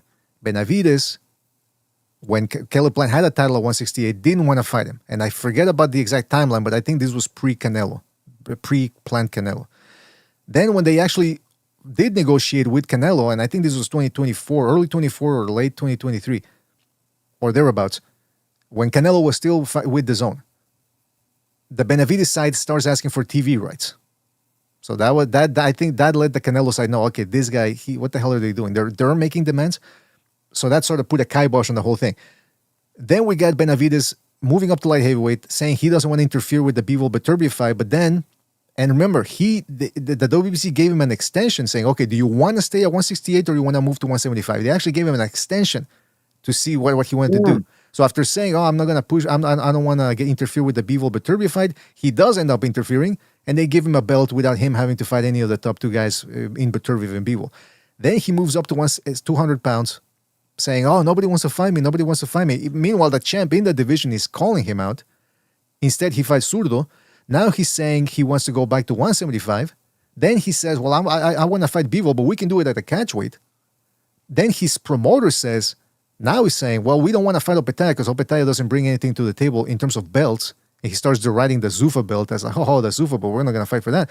But meanwhile, he's challenging Bivol at a catch weight, which would mean the belts wouldn't be on the line. So which one is it? Do you want the belts? Do you not care about the belts? Again, that's why what I'm saying here is, look, I don't know who this official is that told Pogmeyer that Benavidez supposedly turned down the Opetaia fight, but you look at the track record, does it really seem that crazy? Especially since they're still appear to be obsessed with the Canelo fight. And look, would I watch the Canelo fight? Yeah. I think a bunch of people would watch that if Canelo Benavidez were to occur. But why is Benavidez, who just moved up to cruiserweight, and who's repeatedly said, I'm done with Canelo, and then no, he changes his mind, and he wants to he's challenging a guy who already has a fight signed, who's 5 feet 7 inches tall or whatever. People are clowning him for losing to Terence Crawford. People are saying he's past it. All of a sudden, that's the guy that Benavidez wants to fight? Like, it makes no sense. I'm the monster. Why wouldn't the monster want to fight another supposed monster in Jai Opetaia? That's what doesn't make any sense here. So, again, there's a lot of people defending Benavidez in this one, if indeed it is true that they turned down the fight, by the way, because we don't know if that's a fact yet. But, if it is a fact, some people are saying, well, Opetaia is the one ducking because he signed with Zuffa. Dana White already said, and this was back in February, that their Zuffa fighters can fight in non-Zuffa events. So that goes out the window. Then they're saying, but the belts, Zuffa doesn't want to play with the sanctioning bodies. Then why did they allow Opetaia's fight against Glanton? Why did they allow it initially to be for the IBF title? Opetaia paid for the sanctioning fee and everything. It was supposed to be for the IBF before the IBF decided to pull the plug and say, "Oh no, we're stripping you." So again, this whole defense of, look, if people want to defend Benavidez and say that there's no official word on whether he actually turned down the fight or not, that's fine. But to start excusing him and defending him because Opetaia signed with Zuffa and they don't want to fight for belts, that's again completely false, because Opetaia was fighting for and willing to pay for the IBF belt, the sanctioning fee. And then on top of that, Dana White already said that Zuffa fighters can fight in non-Zuffa events. So I need the brains here. I need the guys who look at all the angles and all that here to tell me what's going on. Frank, what do you make of all of this? Okay. Shit, man. It's a bad look for Benavidez. I've been said this, right? Him chasing Canelo and now turning down, if it's true, a Benavidez, a Jai Opetaia fight. It's a bad look, but you want the angle? I'm gonna give you the angle, and this is not me saying it, but the angle is, if you're David, you don't need this Opetaia guy. You don't need him. Look, they already got him ranked pound for pound, right? Mm-hmm. Am I right or wrong? Benavidez you're talking about. Yeah, Benavidez. Yeah. So he's looking at it like, look, these other guys, Tank Davis, Devin Haney, Shakur, they get all the credit in the world, right? Pound for pound. Mm-hmm. And they were always in the same weight class and never fought each other, right? Right or wrong? Absolutely. So if you're David Benavidez, the angle is, well, shit, I shouldn't have to do that. I mean, I'm already pound for pound. I'm already getting paid. I got the name. I don't need this guy. It is what it is. That's the angle, BDA. And so you're not justifying it. You're explaining it. Yeah, it's just like an OnlyFans whore, right? Pause. Well, show. I gotta tell you then, whether whichever reason why he's doing it, it's a bad look, because this is the guy who was complaining about being avoided. He's the one who says he's the boogeyman, but the boogeyman won't fight his toughest challenge in Jai Opetaia. That's weird, man. It is. It's a bad look, and it's the fight. But a lot of times we don't get these fights. And if you're David Benavidez, he's still going to get the pound for pound. He's still going to get the accolades. They're still going to cover him. He's one of the few names in boxing. I mean, how many more names are there than David Benavidez? Especially in America. In America alone, who's a name above Benavidez? Well, yeah. Look, he's not mainstream yet. Although that destruction of Zurdo did go a good long way to sort of get him a little bit closer to becoming mainstream, right? But he's still not that guy. And for years people were telling us, Canelo's scared of him. Canelo turned down $100 million. Like, well, when did they offer him $100 million, like in a contract, in actual negotiations? Because again, the only negotiations that happened were when before they jumped to Amazon, I believe. The PBC, that is, and they were asking for TV rights. Right on the cusp, I think right when they were on Amazon, and Showtime had already announced that they were leaving boxing. So where were they gonna? First of all, where were they gonna find this money to pay for the Canelo fight? And why were they asking for TV rights beforehand? Like, it makes no sense. So again, I'm just looking at the track record. We can speculate all we want, but if we look at the track record, Benavidez and Beeb on from Ringside Reporter over on Twitter has the same thing. Is like, how come all these fights for Benavidez, he never fights the best? Now, like I said, the argument could be from his fans is going to be, well, it's because they're all ducking him. He's the boogeyman. But then Jai Opetaia, who some people are calling him the real boogeyman now, he's the champ in the division, cruiserweight. He's calling him out, and yet Benavidez doesn't want to fight him. How does that work? How is that? That's, if you want to say that Canelo avoided him, all right, you can keep on believing that. If you want to say Bivol and Beterbiev don't want to fight him, they're scared of him, even though they're fucking two of the top pound-for-pound guys in the world, yeah, fine, let's go with that. But that excuse doesn't work out anymore against Opetaia. And saying, like I said, let me reiterate, for those of you that are saying that Jai Opetaia did this to himself because he's with Zuffa, Zuffa already said they're willing to work with other people outside the ring, and Jai Opetaia was paying for the IBF before the IBF so surreptitiously decided to pull the plug on sanctioning that fight and then stripping Opetaia of it. And by the way, a lot of these people who are defending Benavidez, they better pray that Ryan Garcia and Conor Benn don't fight each other. Because if they do manage to pull that fight, then that's a Zuffa fighter in Conor Benn taking on a non-Zuffa fighter in Ryan Garcia.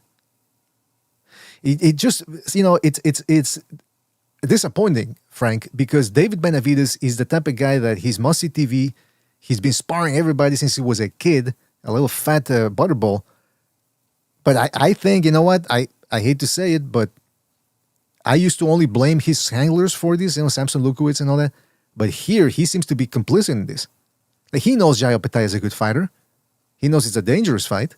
But for him, allowing his people to say, oh, he's got nothing, blah, blah, blah, that sounds like he's just going with business as usual. That's what it would be. I mean, look, I think these guys listen. I think they listen to shows like yours, and they're on X, and they see the arguments, and they know what they can say to get the public to buy it. So it sounds good, like you said, when the whole Zuffa thing, it sounds good. I mean, it sounds plausible, doesn't it? Mm-hmm. It does to the average person. Now, you don't buy it. Now, it seems like Mr. BDA is like, I don't buy that shit. But Mr. BDA, you got to understand, like, half the boxing, you're on X, you're on social media, they do believe it. They do buy it. Well, that's an interesting thing you bring up, the social media, because I like to keep my finger on the pulse of the boxing world, YTBC, Twitter, and all that. And let me tell you something, at least on Twitter, I saw a lot of people criticizing Benavidez.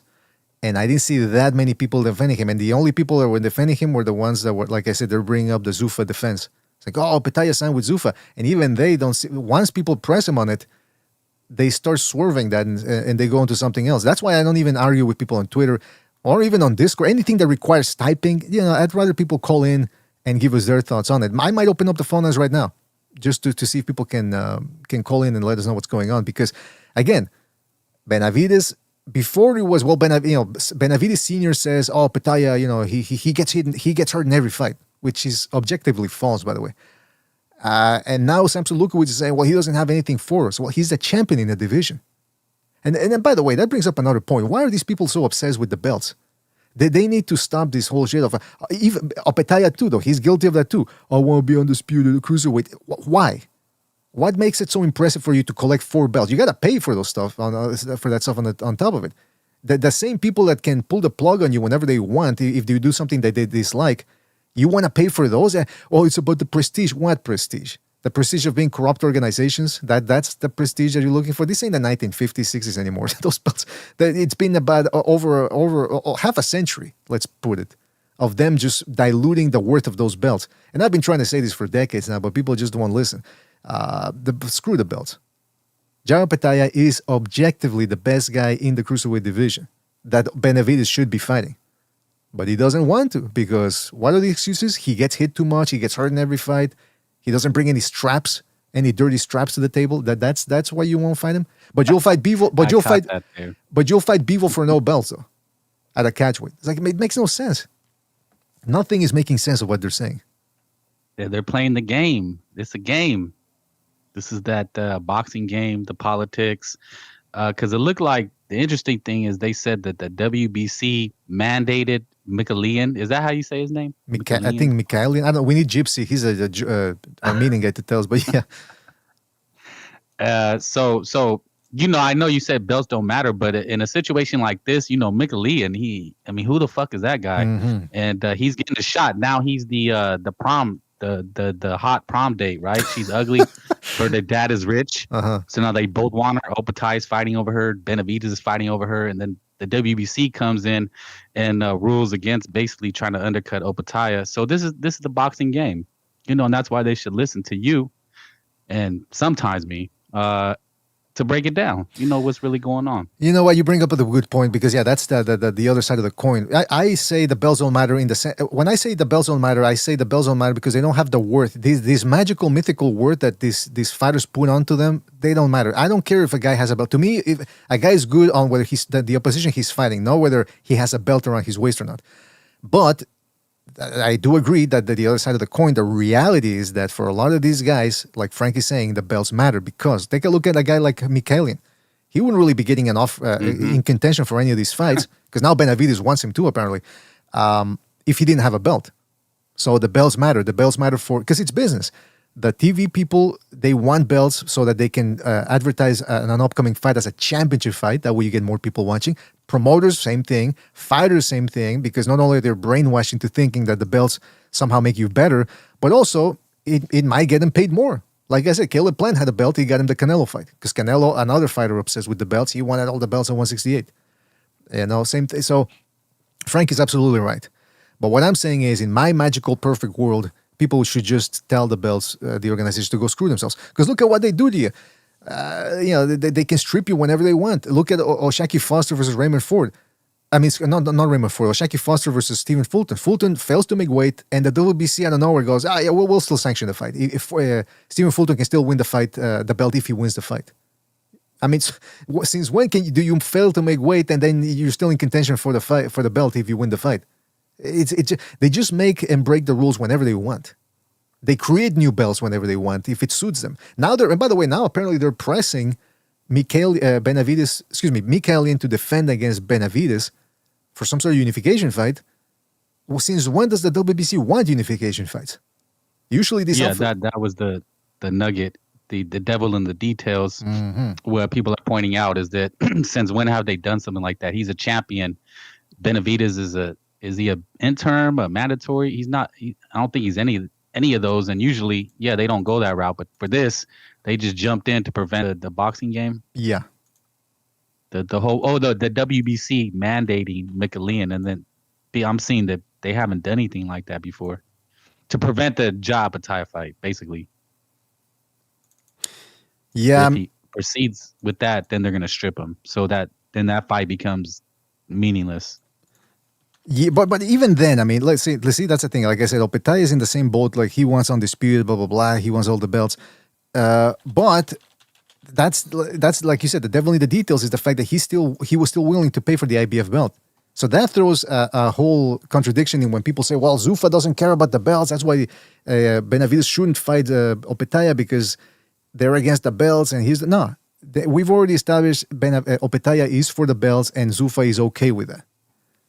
So like you're saying, what happens now? What happens what happens with that IBF belt, and how many belts are going to be? It's a whole mess, this whole thing. And Benavidez should be fighting either Bivol or Opetaia. And if he fights Bivol at a catch weight and it's not for the belts, then what the hell does that mean about not fighting Opetaia if there's no belts on the line? Because that's the reason why they don't want to fight Opetaia. There's no belts on the line. Well, then you better fight Bivol at 175, because you fight him at a catch weight, that contradicts everything they've been saying about the belts. So that's what I'm saying here. That's what we're saying. Anyway, listen, we'll talk more about this when more details come out. But it's not a good look for Benavidez.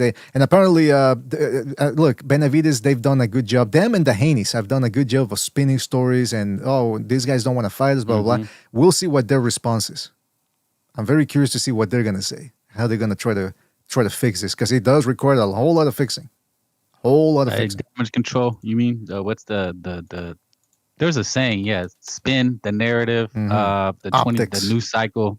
Yeah. They gotta find a way to manage his career. That's really what it's about. But again, BDA, he's still gonna be heralded.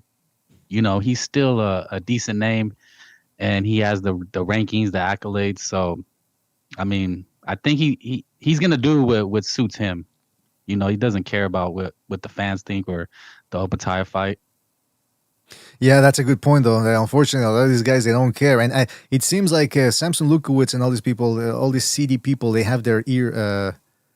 They have his ear, and he'll do whatever they tell him. They go on these podcasts. The dad listens. The dad he goes to different podcasts, and I wouldn't be surprised if he. And I mean this, he listens to you. Not that you wouldn't listen to BDA, but these guys, they listen. They go to the different podcasts. They go to ones that kiss their ass, so I don't think he'd come here. But they listen. They know they hear what you guys are saying. Yeah, and I think that allows them to prep for counter arguments. And also they've got people that, because Benavidez now, his stature is growing as a fighter in terms of box office appeal. He's Q rating. And now that he's got a Q rating, remember, there's YouTubers out there that their bread and butter is interviewing these fighters. That's how they get views, especially with Benavidez. All you got to do is, it's a sure thing with Benavidez. You get him in there, you ask him about Canelo, he's going to say something about Canelo. Put that in the title, on the headline of the stream or the video, and boom, you get yourself 50,000 views at least. That's it. So they want Benavidez, whereas Opetaia, he's all the way in Australia, mate. He's got fucking crazy eyes. He looks like a psycho. He's not really gonna be that entertaining on the mic. He's not even famous in Australia.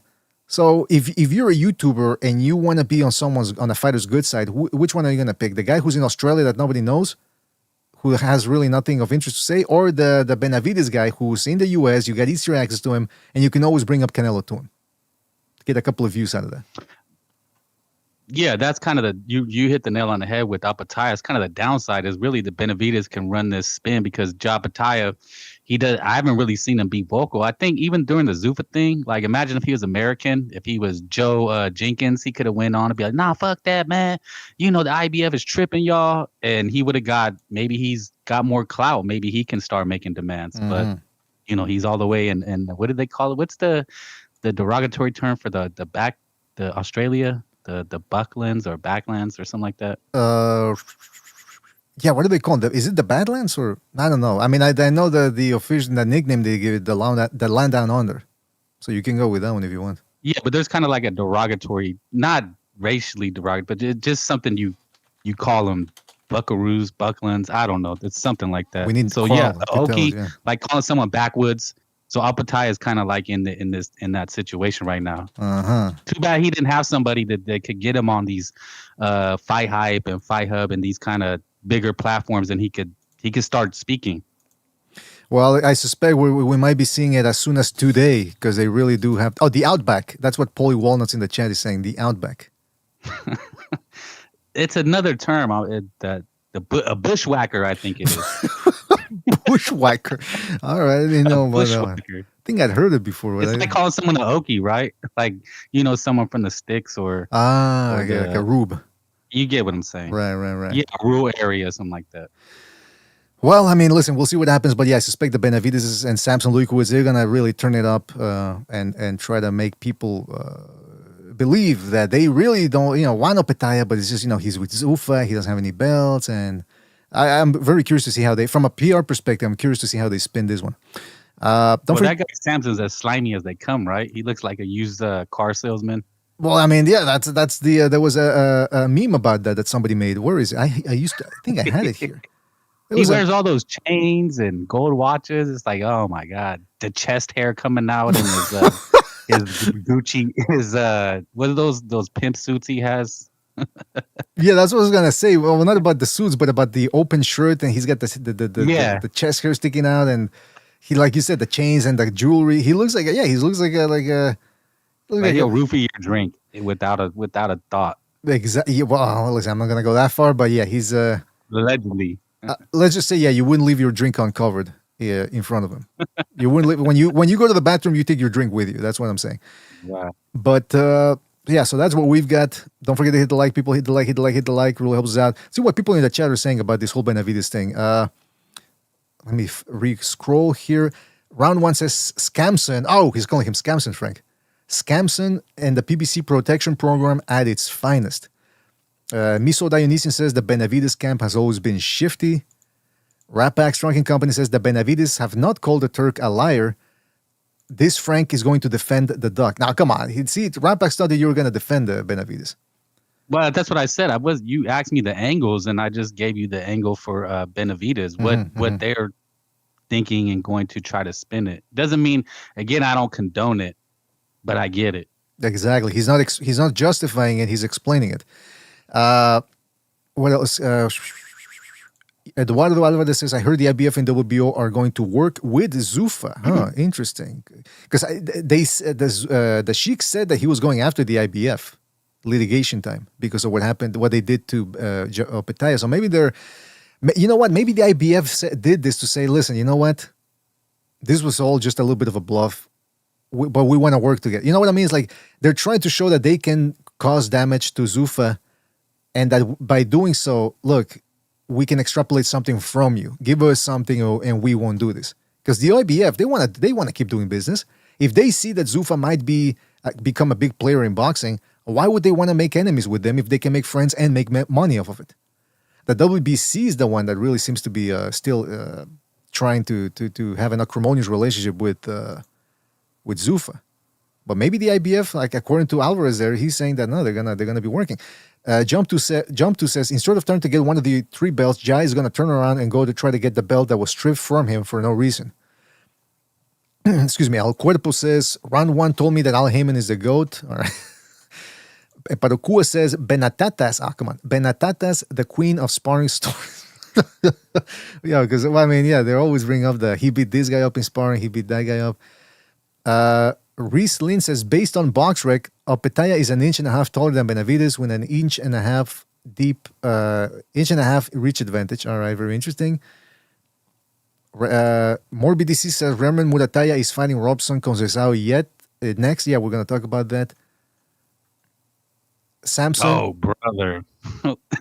Yeah, that's they just keep recycling it. Oh man. That Did that throw your train of thought off? Yeah, well, what do you think about that fight? Oh, brother. I think that's from SpongeBob. There's a character who goes, oh, brother. Basuda. Who's this guy, Conceição? He's like one of the they just keep recycling. I seen someone put a funny meme on him. Is he a can or something? Because he's getting recycled. They said something funny. I mean, that guy, how many title shots does he get? And how many title shots does one guy get in a lifetime? Mm-hmm. Exactly. I mean, look at the guy's track record. Oscar Valdez, Shakur Stevenson, Oshaki Foster, Navarrete.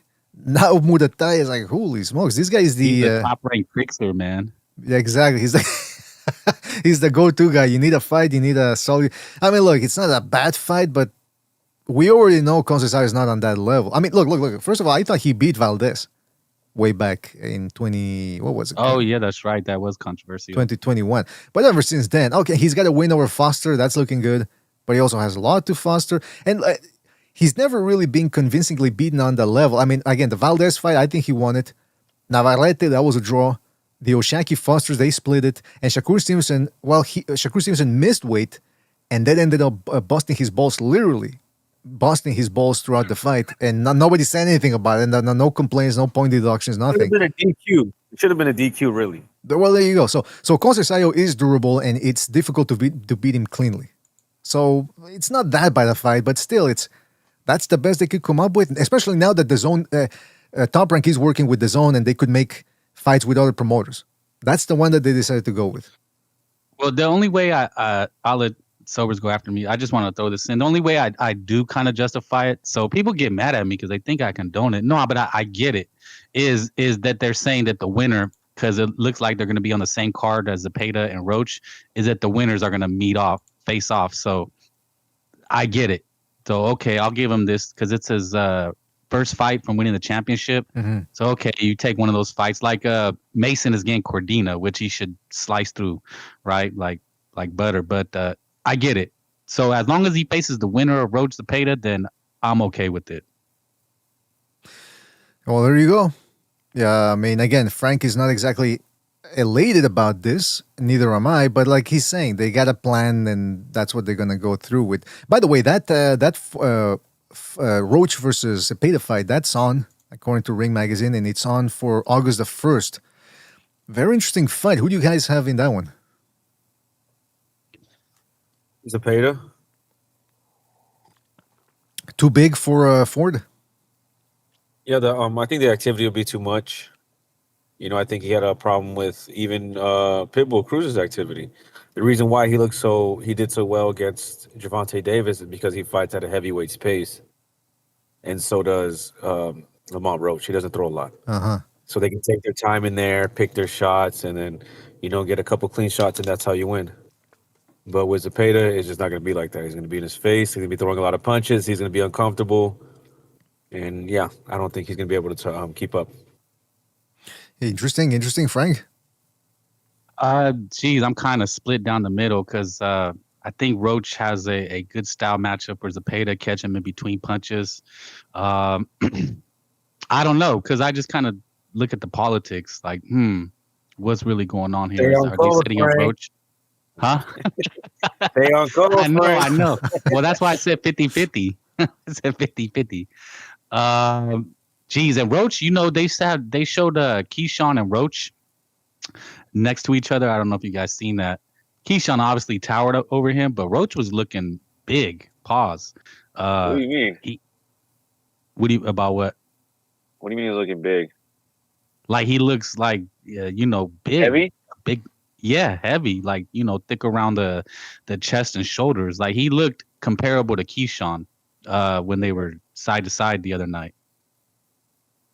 Well, that's an interesting point that you guys bring up about the size, because Roach did end up fighting a 140 in his last bout, but then again, that was against Isaac Cruz, who is a short little guy, so it's kind of difficult. Whenever you He's a blown up lightweight. Exactly, so it's kind of difficult to gauge how that would work. Cepeda is a decent sized lightweight, though. Like I was saying, we can't, because I don't want to lose the momentum. Cepeda hasn't fought. Cepeda hasn't fought since July or June when he fought Stevenson. And a guy like him, Cepeda, he relies on that engine. And he's already slow. So if he's even slower because of the rust, that could be an advantage for Roach, who can fight on the inside and at the mid-range. But that's the other thing, though. Even though, what's his name? Cruz is faster than Cepeda, right? I think we can all agree with that, with faster hands, and he cuts the distance quicker. But Cepeda is more consistent because he's not as fast, but he's not gonna tire down the stretch like Cruz tired down in the middle rounds, and that sort of lost him the momentum in that fight. Cepeda's not gonna do that. He just keeps on coming and coming, and on top of that, like I said, he's bigger. I think he's gonna be bigger than Roach in there. So I don't know. I'm like Frank said, I'm kind of split down the middle because I do think Roach is very good. He's coming to his own now as a boxer, but there's a lot of things that I didn't like in the Isaac Cruz fight. And Cepeda, he's got an engine. He can go 12 rounds, and he's got a heavy workload or punch load that I don't know if Foster can deal with that. I really don't. Foster or Roach? Roach. I still got Shaky Foster. Yeah, there you go. I feel like Roach is getting overblown off that performance with Gervonta Davis. You know what I mean? Where Davis didn't really look at him seriously, and also I think Davis is on the decline, which is why he hasn't fought since. So I think that that draw has gone overblown. I think he lost against Cruz. And I think it was clear in the judges. They're doing their PBC shit, whatever. Oh my God, Pitbull Cruz is sticking his tongue out. He's frustrated. You know what I'm saying? He's bouncing around. He never fights like that. He's uncomfortable. You know what I mean? But he was. I think he was comfortable in winning the fight comfortably. Yeah, I think hopefully Cepeda knocks his ass out and puts the end to all this bullshit hype. This bullshit hype. You know what? Speaking of the bullshit, you make me think of something. With the commentary thing, what network is this going to be in? And yeah, it's on DAZN. Roach versus Cepeda is going to be on DAZN, so we won't have to deal with. Do we know who the promoter is going to be though? Is Roach with PBC or is he like a freelance kind of guy? Well, that's the thing though. The PBC is not in itself a promotional outfit. They use anymore, right? Right. Well, I mean, yeah, they use different types of promoters. Like they'll use that the Cubas guy, or they'll use another guy. I think forget his name, but yeah, they usually use other promoters. And so I don't know who officially Roach is with. I mean, we know Cepeda's still with Golden Boy, so we'll see what happens. And I don't know, but the zone. Hey, listen, Moro Ronaldo, whatever his name is he's annoying to me. I mean, he looks like a nice guy. Bipolar rock and roller, idiot. Yeah, on fuego. He looks like a decent guy. He sounds like a decent guy. He's not a bad person, but it's just he tries too hard when he's commentating. Then they got that other. Hell yeah. Then they got the other dude, the neckbeard, the guy who used to do the show with the MMA guy who turned into a completely left wing guy. Luke Thomas. Yeah, but his partner, old partner, I forget what his name is. That dude and Moro Ronaldo together are toxic. They're talking about Tank Davis' shoes. Oh, look at Tank Davis' shoes. Woo! And you hear a guy. I don't know who it is, man. I don't know who it is. It's the guy that does he replaced Al Bernstein in these PBC commentators. And then you got Abner Mares, who's just going along for the ride. Yeah. But I'll say this though, that the DAZN commentators, they're not that much better, man. Sergio Mora, he'll come out with some weird takes. He'll condone clenching and running. This is a very smart thing he's doing. It's like, oh, come on. Mm-hmm. Then you've got Chris Mannix, who's always getting into it with him. And I don't even know who the other guy is, the blow-by-blow guy. So I don't. And by the way, I don't know if you guys saw this. Tony Harrison went at Sergio Mora yesterday, and he said, "Oh, this guy." I did see that. He's the worst. He said on Twitter, he's the worst commentator. And then Sergio Mora replied saying, "You know, the thing you're most well known for is training Alicia Baumgartner and getting your ass knocked out." I say, "Oh," started going at it. I mean, it is true though, right? When he went to Australian Hell, sent by Tim Zoom, those uppercuts, they had the hellfire in the background. Pretty wicked. Looked like the Thunderdome or something. Yeah, and then Alicia Baumgartner screaming in the background. Yeah. like in Mortal Kombat. yeah. You've said that before, Johnny. Oh no, what are you talking about? The second one where they killed Johnny Cage or in Yeah. Oh, okay. I thought The first one too, where Goro's killing his buddy, and he's like, "No." what was the guy's name? Yeah, Art in front of him. Art Vale, or what was the I don't guy's remember the guy's name. Art something. Yeah, I I saw don't remember you, the guy's name. It was like a black karate guy. He Right, had right. like pajamas on or something. It was weird. I saw you find the tournament. You were great. But what was I gonna say? Yeah, that's what it was. So look, to me, the best commentator, man, when they brought Jim Lampley back for the City of Wolves and the Shiraz versus Berlanga fight, that was the best, man. Him and Antonio Tarver together, those guys are gold. Bring them back. But no, they gotta stick with shout out old white guys. That's what we need more. Older white guys, conundrums who tell it like it is, not these hipsters. They want to be friends with the boxers. Exactly. There you go. Frank said it, man. I was gonna say, but I forgot with all this everything that's going on. Hey, speaking of Antonio Tarver, this is what Roy Jones had to say about his fights against Antonio Tarver. I was kind of surprised. Let's get you to watch it. I don't want to see it as important. First of all, if Antonio Tarver tell you the truth, he didn't fight a Prime Roy Jones. He fought a Prime Roy Jones. He fought him before he went to the heavyweight division. You know what I'm saying? He didn't fight a Prime Roy Jones. He fought a depleted Roy Jones. And a guy who wasn't even as depleted as Roy Jones was, which was when he fought Bernard Hopkins, he wasn't as depleted as I was because he lost fat. I lost muscle. He lost fat and got down and fought Bernard, and he said, now he see what I'm talking about. He got beat by Bernard because he was depleted. So don't tell me I was in my prime then. I was not. Had I fought him before I went to heavyweight, that wouldn't happen that way. So Roy Jones, 20-something years later, is still saying that way. And look, I will agree that the weight cut from heavyweight to light heavyweight to fight Tarver the first time, yeah, he didn't look the same in that first Tarver fight. The second one, though, he looked fine. He said he was fine. Is he saying that weight cut affected him for the rest of his career? Because I didn't hear him complaining about weight cuts when he was beating up Tito Trinidad or Anthony Hanshaw afterwards. It was only now that he's saying, oh yeah, that affected me forever. I don't know. I think Roy Jones should just maybe say, look, yeah. And by the way, he beat Tarver the first time. I know Tarver likes to say that he was raw, blah, blah, blah. I think Tarver let it go in those championship rounds. So Roy Jones should be happy that, yeah, you did officially win against Tarver the first time. And you showed everybody that even though you were depleted, you still had heart and you were able to pull off the win. Now you got your ass knocked out in the second one and you sort of gave up in the third one. Hey, listen, then, yeah, he was psychologically off in that one. But the depleted thing. Go ahead. No, the depleted thing, this whole Roy Jones and then now this new era of boxers. Look, the depleted thing is a gamble, right?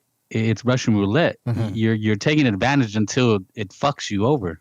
So don't tell me that after the fact, like, oh, it finally fucked me over. Like, no, you're playing Russian roulette. So when it finally caught you by the tail, don't cry about it. That's Absolutely. my take. Absolutely. And this is what I've always wondered.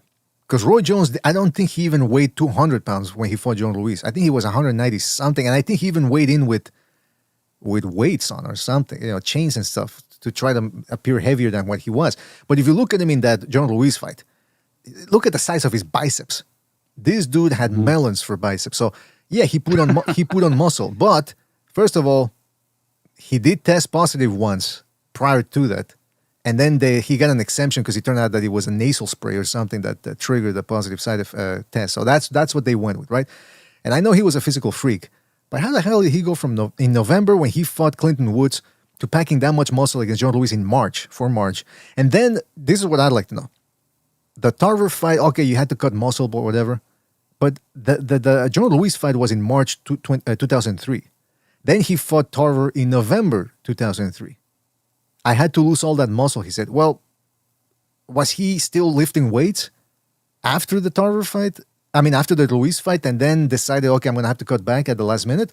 Or did he really just continue training the normal way? In other words, not the same way that he had to pack on the muscle, and then he just let the muscle dry out little by little, naturally. That's what I've always wondered, because his excuse is, well, I had to liquidate the muscle. And that's what really fucking screwed with me. But how much? I mean, I don't know. It's just weird. It's I don't know. I know I'm not explaining it correctly here, but I'd like to know what the process was in the build up to the Tarver fight. Did he find out at the last minute, like 3 months beforehand? Oh shit, I gotta fight Tarver. I gotta cut muscle, and he was still training that way beforehand to pack on muscle. They were like, BDA, what happened was like, call my guy, call a guy, and they said, they're like, baby, Roy, baby, we're cooked, man. Our guy just got locked up. He just got caught, man. He's in jail, baby. We're dead. We don't know what to do now. We're gonna do this the old-fashioned way. Call the other guy. But I don't know if that's gonna work out, man. It's just not top quality shit. Well, what the fuck is that? To be fair, the guy Conte got locked up in 2003, I think. Or no, it was after, I think, because he was working with Shane Mosley for the De La Hoya fight. And that was September 2003. So, he worked with Mackie Shieldstone. But I'm pretty sure Mackie Shieldstone was still providing supplements, if you know what I mean. Now, one last thing I'll say. Yeah. I had more to talk here about the Usyk fight because we didn't have a chance to do a proper show on the aftermath of Usyk versus Verhoeven. So we'll save it for the next show. But I did want to play you this.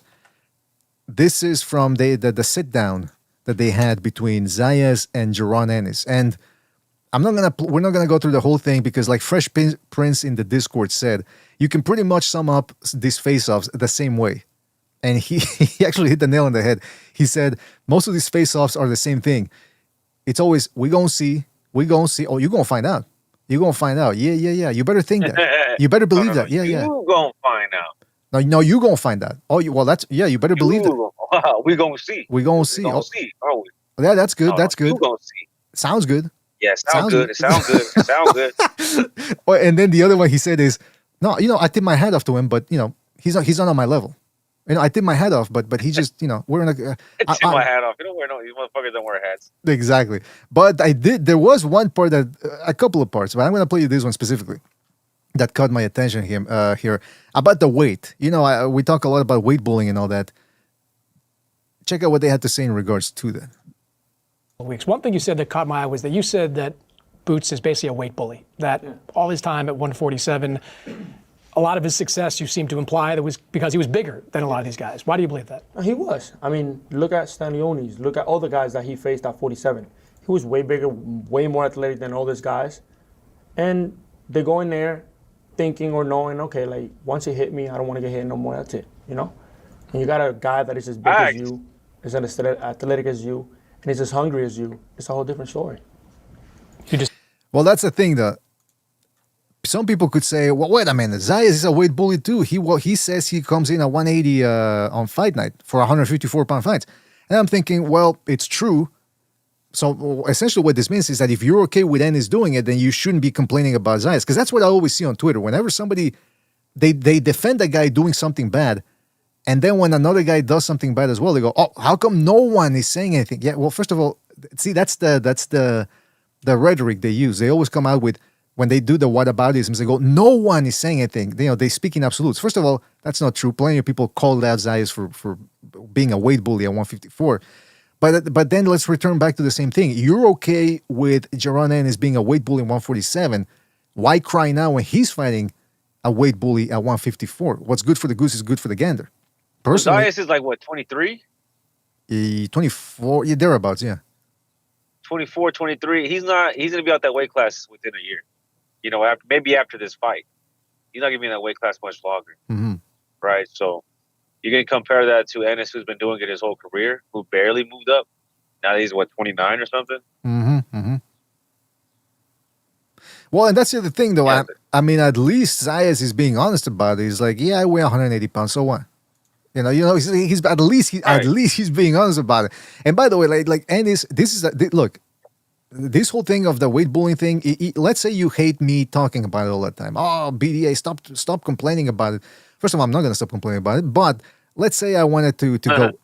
Let's say I wanted to go with it and say, yeah, you're right. Yeah, that's the business of boxing now. That's the way it works. Well, now Ennis has to face that, and not for nothing, but Benavidez went up against a bigger guy in Zurdo, and ended up stopping that dude. So Jaron Ennis had, he's supposedly this boogeyman with the power to do whatever it takes. ESPN put him number 5 at 154 pounds. Number 5 at 154 pounds after beating Lima, who I don't even think was ranked in the top 10 in any Ring magazine or ESPN. So evidently the establishment feels very high about him. So is the expectation that Ennis has to stop Zayas, regardless of whether Zayas is a weight bully or not? Because again, Benavidez did it to Zurdo, and Jaron Ennis supposedly is better than Zurdo. Than Benavidez. That's what I hear. He's the next pound for pound king. Blah blah blah. Is that the expectation for him, that he's supposed to stop Zayas in this one? That's the question. Yeah. Okay. Yeah, absolutely. Absolutely. I mean, if you want to become a star, pay-per-view star, sell fights, people call you the man, pound for pound, all that. Yeah, I mean, this guy Zayas, he's green, he's young. Then, yeah, he should absolutely have to do that. I mean, look, he's 35-0, right? And what's his calling card? The 30 knockouts. Is that what it is? I didn't know that. I believe he's got a 80%, 90% KO ratio. Everywhere I look, they said that Boots is going to run through this guy. He's going to, collect a scalp. So what I say is yes. To your question, yes, he should absolutely obliterate this guy. Interesting. Very interesting. I'll say this. And I always, it is simple, but it's not easy. You want to stop Zayas, body. Don't fall for the clinch thing. If Zayas clinches you, you gotta. I recently was rewatching Lomachenko's early fights. When he fought Salido, he would get clinched and he would accept the clinches. By the time he's fighting Gary Russell Jr., the guy would try to clinch him, and Lomachenko would try to, he was acting like a rape victim. He was moving side to side, trying to shake it off. Like he was fighting hard to get out of those clinches. And that's what Jaron Ennis has to do against Zayas. If Zayas clinches you, whether he's tired or whatever, you gotta try to show the judges, look, I don't want to fucking ballroom dance here.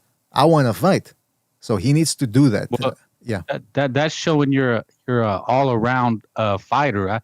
I think me and you were talking about it. Or you guys released the Barrera Morales documentaries. Yeah, shout out to Bucho. And you see guys inside fighting from the outside. Each fight was different. If you look at Manny Pacquiao, Marquez, like each fight had its own story, and we don't see that anymore. Where a guy is a true all-around fighter, not this pot shotting from outside, or he's a defensive master. It's like, no, you got to see every aspect of a fighter if he can do it all, and that's what Jaron would have to do, is show every facet. If Zayas wants to move a lot, he got to cut off the ring.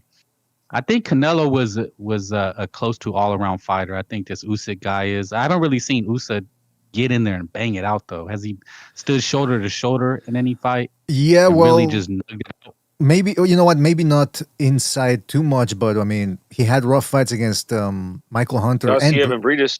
Yeah, Hunter and Benavidez at cruiserweight, where they stood in a phone booth. Well, that type of fight. And what's his name? Chisora didn't give him any room to breathe for a while either. Yeah, they didn't really. He didn't really fight chest to chest consistently, Frank, but he did turn it up late in the fight against both guys. And he didn't he wasn't really running. He was standing in front of them, pushing forward. But he's not a chest to chest guy or a head to head guy like a Julio Cesar Chavez or Ruben Olivares. Like a mid range, right? Fighter, right. Just in the mid range. Well, I mean, it's hard to expect that of anybody, to truly be all around. I mean, you're gonna excel at one thing, but that's what I'm saying. Jaron would have to be able to adjust to anything that Zayas does, because I don't think Zayas is able to adjust, and he's not gonna sit and trade with this guy. So Ennis has to show all these facets of his game if he wants to truly be considered that top guy. Well, and that's the other thing. Ennis also has a lot to. Go ahead, Sobers. What? No, you go ahead. Well, I was going to say Ennis has a lot to prove in this fight, because not only is it at a different weight division, he's fighting a guy who's bigger than him. So if he wins, it proves hey, I'm not just a weight bully. I can actually beat guys who are heavier than me. But also, he needs a good name on his resume, because right now the best opponent he's fought is Stanionis, and that dude hadn't fought in a while. He was rusty. Like Zayas and the commentators said, even during the fight, they said, hey, look, Ennis looks way bigger than this dude. And then on top of that, the next win that boxing people try to prop up as the next best thing was, well, Karen. I'll wait till the Karen fights next. He's gonna you'll see and then he ends up losing to Paddy Donovan or whatever his name was, the Irish guy. So he needs his win. Right. He ends up getting knocked out. Donovan, you mean, or no? Karen. Well, he didn't get knocked out. He got dropped, but the point remains. He lost. Yeah, I'm thinking about someone else that got knocked out. Then. Oh, I think about David Morrell. Okay. Yeah. Well, yeah, similar situation where wins don't age well. He got knocked out by the Irishman too, right? Was he Irish? Yeah, I think so. Chef Chelios. Yeah, I think he. Oh no, he there was. You go. Yeah. Half Irish, half Irish, half Turk or something, right? Half Irish, half Turk or some weird combination. Yeah, I think it was an Irishman though. That's what I thought. Yeah, so Ennis really needs his win, man. I mean, there's a lot on the line for both guys. That's what makes it so interesting. He has to show some things that he's never shown before in this fight, right? Mm-hmm. Because he's never had to really outbox anybody. He's never really had to dig in the toolbox and have to, use craft and his wits to win a fight. Really, he fights. I would say kind of like a Mexican, a stereotypical Mexican, just balls to the wall. I'm going to come at you and swing until you fall. Well, I tip my hat off to him, but he ain't never seen anybody like me. You gonna see. No, I mean, it sound good, BDA. Sound good, it sound good. Okay, you're gonna find out.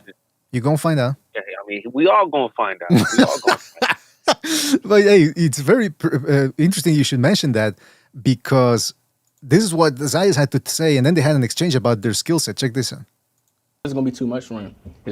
It's too much. It's pay-per-view. What do you mean? First tour, everything, all this stuff is gonna be too much for you. I've done it before. That's cool. It's different when you doing with somebody else that's bigger and better. Bigger. Yep.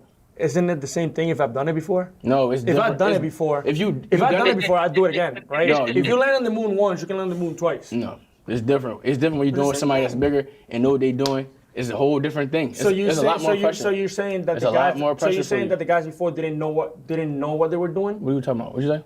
You said that it's different when somebody knows what they're doing. So the guys before didn't know what they were doing? I'm telling you that this is going to be too much for you, basically. All right, so first of all, got to explain what Zayas meant by that. Well, first of all, actually, he brought up the moon landing. He says, well, if I've done it before, that means I can do it again. It's like if you land in the moon once, you can do it twice. I'm thinking, whoa, this guy's been watching some Rumble documentaries about the moon landing and how come we can't go back to the moon, according to certain NASA technicians. Well, Ennis is the one that was the conspiracy theorist, right? Because he said, no, it's not like that. Oh, yeah, you're right. Yeah, he said it doesn't work like that. He was saying, we ain't never been to the moon, motherfucker. No, but... yeah, he's like, we lost all the telemetry. It's not like that. It doesn't work like that. Imagine him saying that, all the telemetry data. Yeah, exactly. Then he starts talking about I've analyzed the moon rocks and they're bark from trees. We don't actually have moon rocks. But anyway, the point is he asked him, how did the president contact the astronauts on the moon? Exactly. How do we get past the Van Allen belt? There ain't no way you can do that. But anyway, starts to get into specifics. But he mentioned something interesting there. Zayas said, well, hold on, you ain't never fought anybody like me. I've done it before. And then Annie said, it's easy to do it when you're fighting guys who aren't bigger than you and don't know what they're doing. And so Zayas replied by saying, well, so you're saying that the guys you beat, you defeated them and they couldn't beat you because not only are you bigger than them, but they don't know what they're doing. And Ennis didn't seem to understand that. He goes, oh, what? And I've seen Ennis... Wait a minute, what you talking about? Yeah, exactly. What you talking about, Willis? I've seen Ennis is Ennis is an entertaining fighter. He's very physically talented. But one thing he's not talented at is trash talking.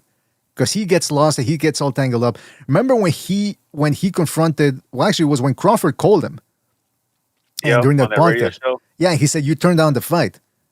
And then Andy stayed silent for a couple of seconds. He goes, what you mean? Like, that's all he could say. So, what you mean? And then when he confronted Virgil Ortiz, after Ortiz knocked out Lubin, he's saying, hey, man, all that talking you've been doing, blah, blah, blah. And then Ortiz said, whoa, hold up. Let's set the record straight. You started the talking.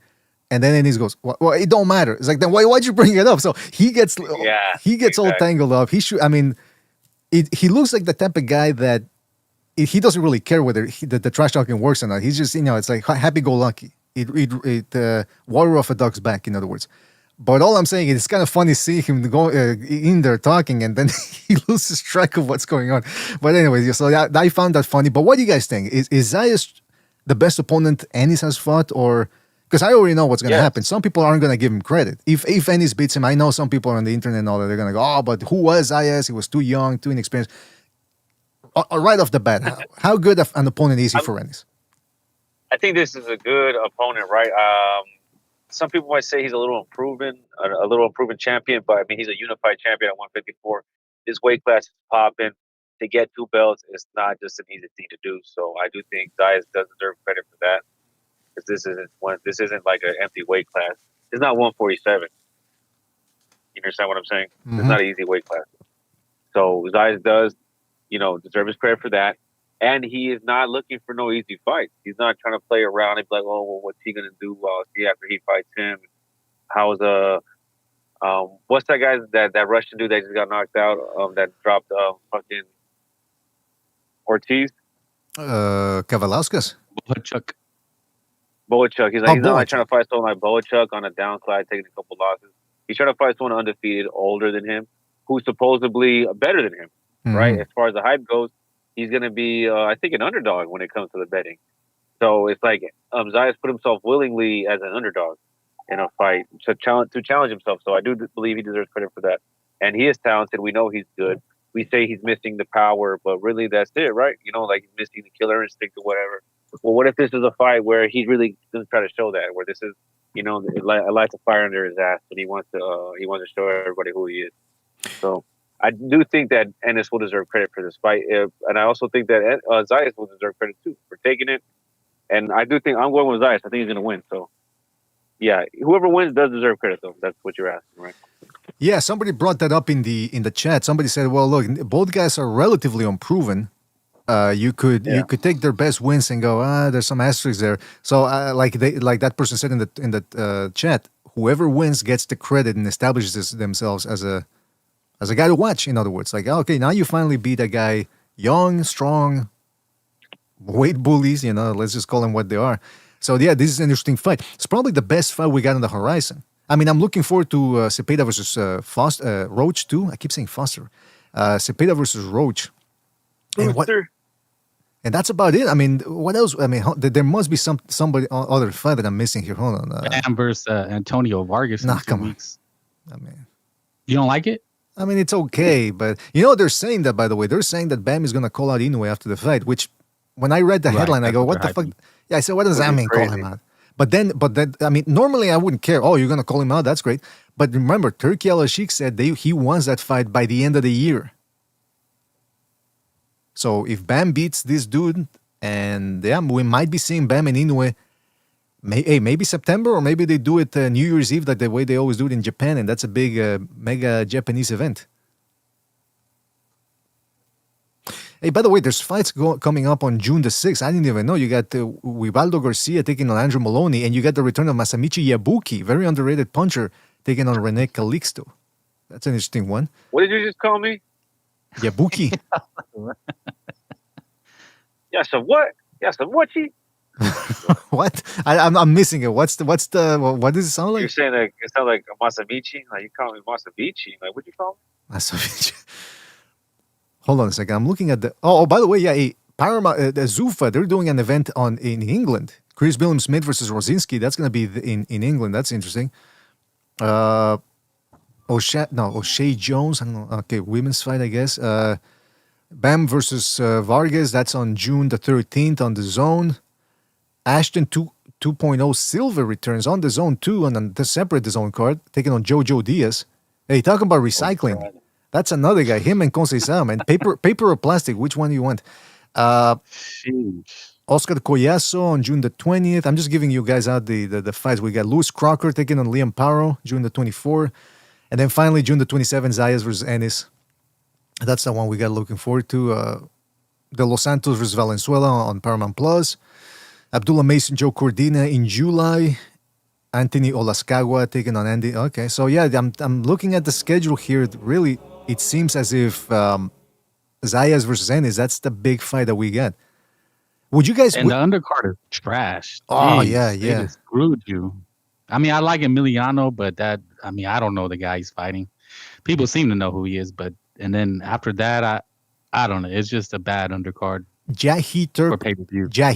Tucker taking on Yuri. Jahai BDA. Jahai, there you go. Jahai Tucker taking on Yuri Sedeno. When you have a hard time spelling the names, that's how you know it's going to be a bad undercard. And then Ben Whitaker taking on another guy that, we'll see what happens there. That's the undercard. Like fucking layup fights. Outrageous. Absolutely outrageous. Real quick, let's go to a super chat here. Shout out to Greg Terrible for his contribution to the super chat. Shout out to Greg Terrible who says, let me pull it up, a fight at 154 and Virgin hasn't accomplished nada. A fight at 154 and Virgil hasn't accomplished nada. Well, how is Virgil? Did he beat Majumov? I would hardly call it nada. Convincingly. I don't know if he's talking about, Greg, let us know if you clarify. Are you talking about he hasn't won it, like for you, he hasn't accomplished anything because he has no belts? Because that's what I hear sometimes, the people on Twitter, people saying, oh, Virgil hasn't won a belt, blah, blah, blah. I'm thinking, well, again, are we really still on that, on the belts? That somehow you need them to become a legitimate contender? I mean, look, say what you want about the Boachuk fight. Let's say you felt that he lost it. It was still pretty close, competitive. And then he beats Madrimov and Erickson Lubin, who was ranked number 5 by Ring Magazine at 154 pounds. That's hardly nada. Nada is beating Lima. That's nada. Ooh. I mean, come on. I mean, if you're going to call Madrimov nada, then what the hell is Lima? I mean, it makes no sense. But I mean, I don't really... Yeah, the One Punch Man. Yeah, man. But listen, Virgil Ortiz, right now, he is doing nada by standing around. He should bite the bullet and just go up to De La Hoya and say, listen, I'm sorry, I want to do business, can make you a lot of money, you make me a lot of money, let's go with it. Why are they Tell him Virgil Ortiz needs to go in there with the fishnets and just tell him, you're right, I was wrong, you're smart, fishnets. I'm dumb. You're tall. I'm sure you're good looking. I'm very unattractive. You know what I'm saying? He needs to tell him everything he wants to hear. And, like, you know what I'm saying? Let's just get the ball rolling, bro. You need to fight. You need to get in the ring. Mm-hmm. His style, he needs to be active. Exactly. I think part of the reason why he had a hard time with Boachuk is because he wasn't active like that. Absolutely. Yeah, he's falling into the same trap. And then he's going to come back after a layoff. He's going to come back and get tune-ups. He's going to take him out within a round, so he's not going to shake the rust off. And he's going to be in the same predicament he found himself when he was going at it with Boachuk. A very, what's the word I'm looking for here? Precarious situation. When you were talking about the fights, don't forget Tim Tszyu and Earl Spence. Is that later in the summer? That's what I was going to ask you.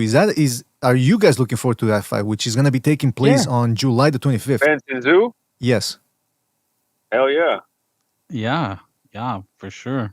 How the hell is Jamal on the card? This is a bounce back fight that Tszyu deserved after Pandora. Right. I mean, you know what I mean?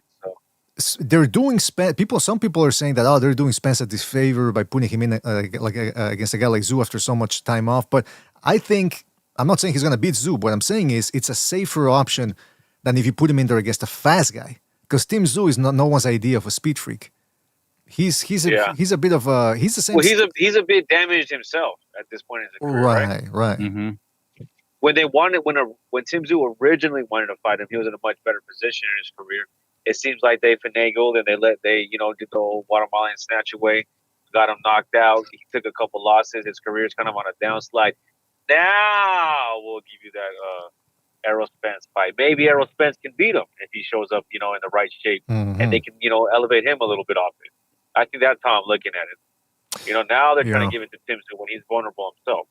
Exactly. And why is Tim Tszyu still working with the PBC? I have no clue. I don't know what he's thinking. He's probably not thinking. That's the problem. Well, it's over. It's on his dime, I believe. No limit. It'll be a pay-per-view in Australia. So I think PBC. So that's how he had to do it. The PBC never gave it to him. Yeah, he had to buy Errol Spence off their asses. But that's the thing. Tim Tszyu actually can crack, man, a little bit. I mean, he look at what he did to Ocampo. He can crack. I mean, look at what he did to Ocampo. I know, because some people say, well, Tony Harrison's chinny. Okay, but he took him out. He took out Ocampo in under a round. He stopped Hogan. Munguia couldn't stop Hogan. So his power is similar to Charlo, another guy that stopped Hogan. It's not... he's not gonna take you out with one shot necessarily, but he. So what I'm trying to say is, if Spence is way rusty, way past it, he could get beat up in that fight. Zoo could end up beating him up. He was gonna whoop his ass. Well, we'll see what happens, man. But yeah, I think that's the main thing we're all curious about. How is Errol Spence gonna look? And yeah, man, we'll see. If he loses that Zoo fight, I wonder what people are gonna say about Crawford's win over Spence. But anyway, listen. You're gonna see Errol Spence come in there with like 3 foot long dreads. He's gonna be juiced to the gills, like 10, 15 pounds of straight muscle. Roaring whenever Tim Zoo punches him. He's gonna be laughing at him. Yeah, imagine that happens. Doing the predator noises like the lion. And people are gonna say, "He's back, baby! I told you, he's back." Yeah, well, I mean, I don't know. He's back in top form. This is how I remember him back in the day. That's how people are gonna act. And that's the interesting thing. Any other serious promoter would be giving this guy a tune-up, but that's the thing about the PBC. They don't have money to be holding tune-ups. Like every other event, they got to put in as many of fight. And by the way, that's the other thing. Who's the youngest guy that PBC has managed to sign? The guy from the youngest so-called generation is Sylvester Fundora, that they signed way back, right? But he's already, what, 29, 27 or something? They don't have any really young guys. Who's the youngest guy they got? That little. You talking about Carmel? The 5'1", welterweight, junior welterweight. The little Ninja Turtle looking fool. Yeah, he's like 5'1", and he's like though. I don't even know if he's 40 PBC. pounds, 147 pounds. Yeah, so that's what I'm saying. So everyone else that the PBC has, it's old stock. They got Kelly Plant. Well, they had everything they had. They stole, right? And they never built anybody else. They basically stole all of Golden Boy's roster, and then they never really built after their initial first push of like attaining fighters from other promoters. They never really tried to build any stars. Exactly. They never really try to go find any more talent themselves. It's kind of a similar thing that you're seeing with the UFC, to be honest. But yeah, like once they took all their, because they UFC took all the stars from Pride, and they had a hard time building after those guys started getting old. And I see the same thing happen in the UFC. They took a lot of guys from Golden Boy, and now that those guys are getting old, you know, they're who's here, who's left? Nobody. That's a great point. And that's what Zuffa might fall into too. We'll see what happens with Zuffa. But you know, if they start signing away people with large bonuses and stealing them from other promoters, yeah. But can you actually build? That's what. If you're gonna be a force in the boxing business, you gotta show us that you can actually build and sign prospects. So we'll see what happens. Well, they do have there's a guy named Yoleni Hernandez. I think he fights under PBC. He's pretty strong. He's kind of a beast over there. There might be one other guy. That's the one from Canelo's camp, right? Yeah. He's under PBC, I think. But then again, it'll be hard getting him a shot if they don't have any cards. So I don't know how these guys, their younger crew, I think they had Elijah Garcia. They were trying to hype him. That Lucero guy, he just got beat. I think they still got Pitbull. But man, they don't have any action. And that's the thing. You mentioned Yoani Hernandez. He's 28. Yeah, because he's like Cuban. They're always older or something. No, well, officially he's 28, and now that you mentioned it, yeah, he might actually be older. He might be 35 or something. You never know. So, yeah, man. I mean, yeah, the PBC. They that's why they're not. That's why I suspect they're not giving Errol Spence a tune-up, because they don't have the ability to give him a tune-up. Errol Spence famously one of these guys. I don't do tune-up, dog. I don't do tune-up. Right. Well, yeah. To be fair, yeah, yeah.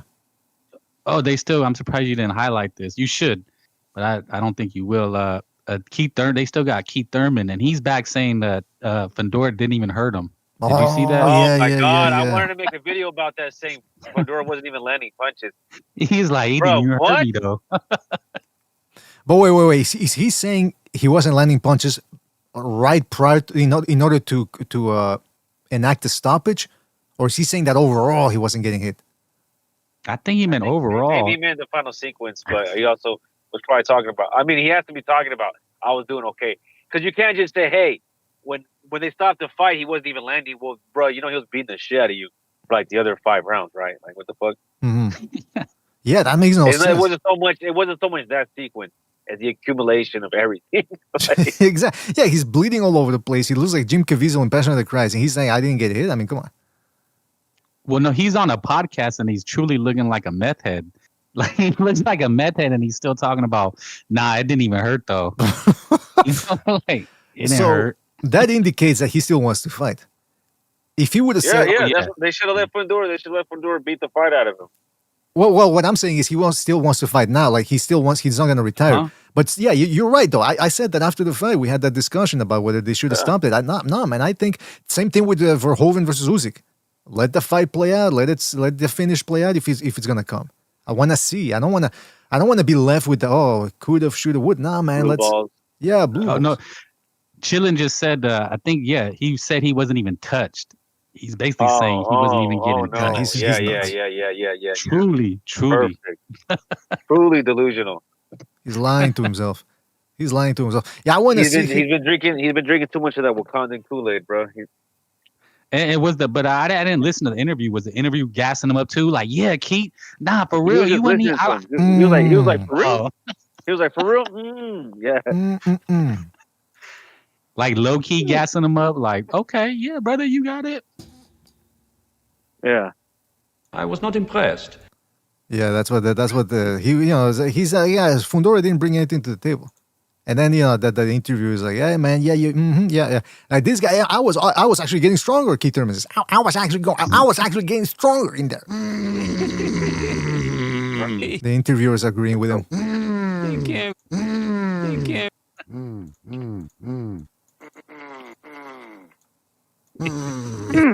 I'm telling you, man.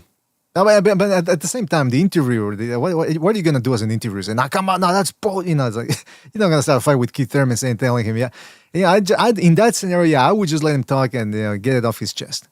But you just let him talk. Yeah, you're not there to criticize them; you're there just to listen, right? Mm-hmm. In this scenario, in this case, so yeah. But Keith Thurman, I'd still want to see Keith Thurman, Tim Tszyu. If Tim Tszyu gets past Errol Spence, put him in there against another old guy. Okay, yeah. Because Keith Thurman. Look.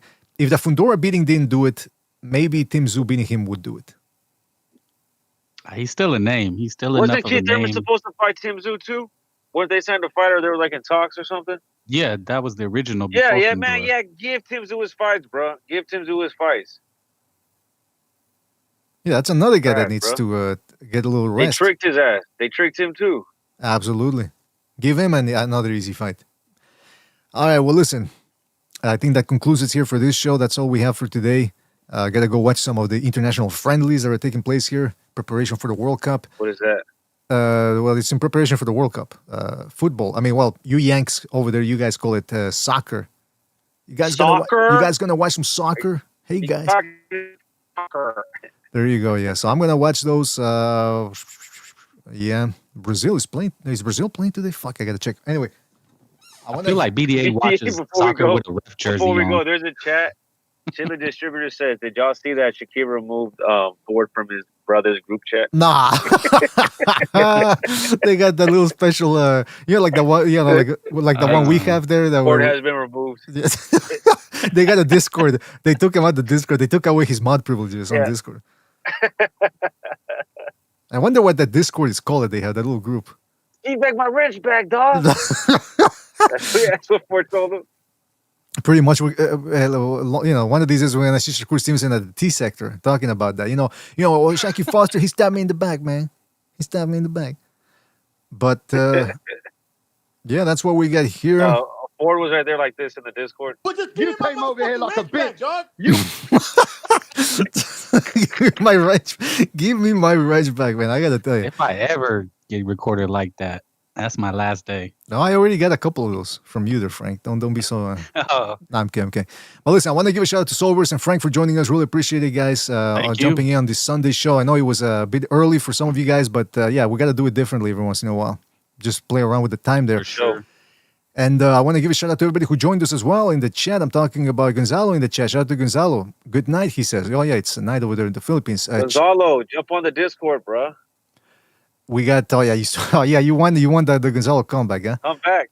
Yeah. We got JV, shout out to JV, Jump Tube, Chillin' Distributor, 2 Matador, Sean Rain, Team Batman Boxing, JV, Lansmeyer, Roland Curtis, who else? Lansmeyer, Rafa, Eric Rose, shout out to Eric Rose, Skull Kid, like I said, More BDC, 2 Matador, Team Batman Boxing. If I forgot anybody, Casamigos, Kyle, Mexican Boxing, number 1. Round 1. If I forgot anybody, Joker's Wild. Listen, if I forgot anybody, it's because we gotta go. I gotta go eat. Yeah. I'm always eating. I don't know what to tell you. And that's about it, fellas. Thank you for joining us. Really appreciate it. We'll catch you in the next one. Have a good rest of your evening. And by the way, might be I'm trying to bring back the Second Renaissance. So stay tuned on the community section. Okay. Yeah, stay tuned on the community section and the Discord, the BDA Discord.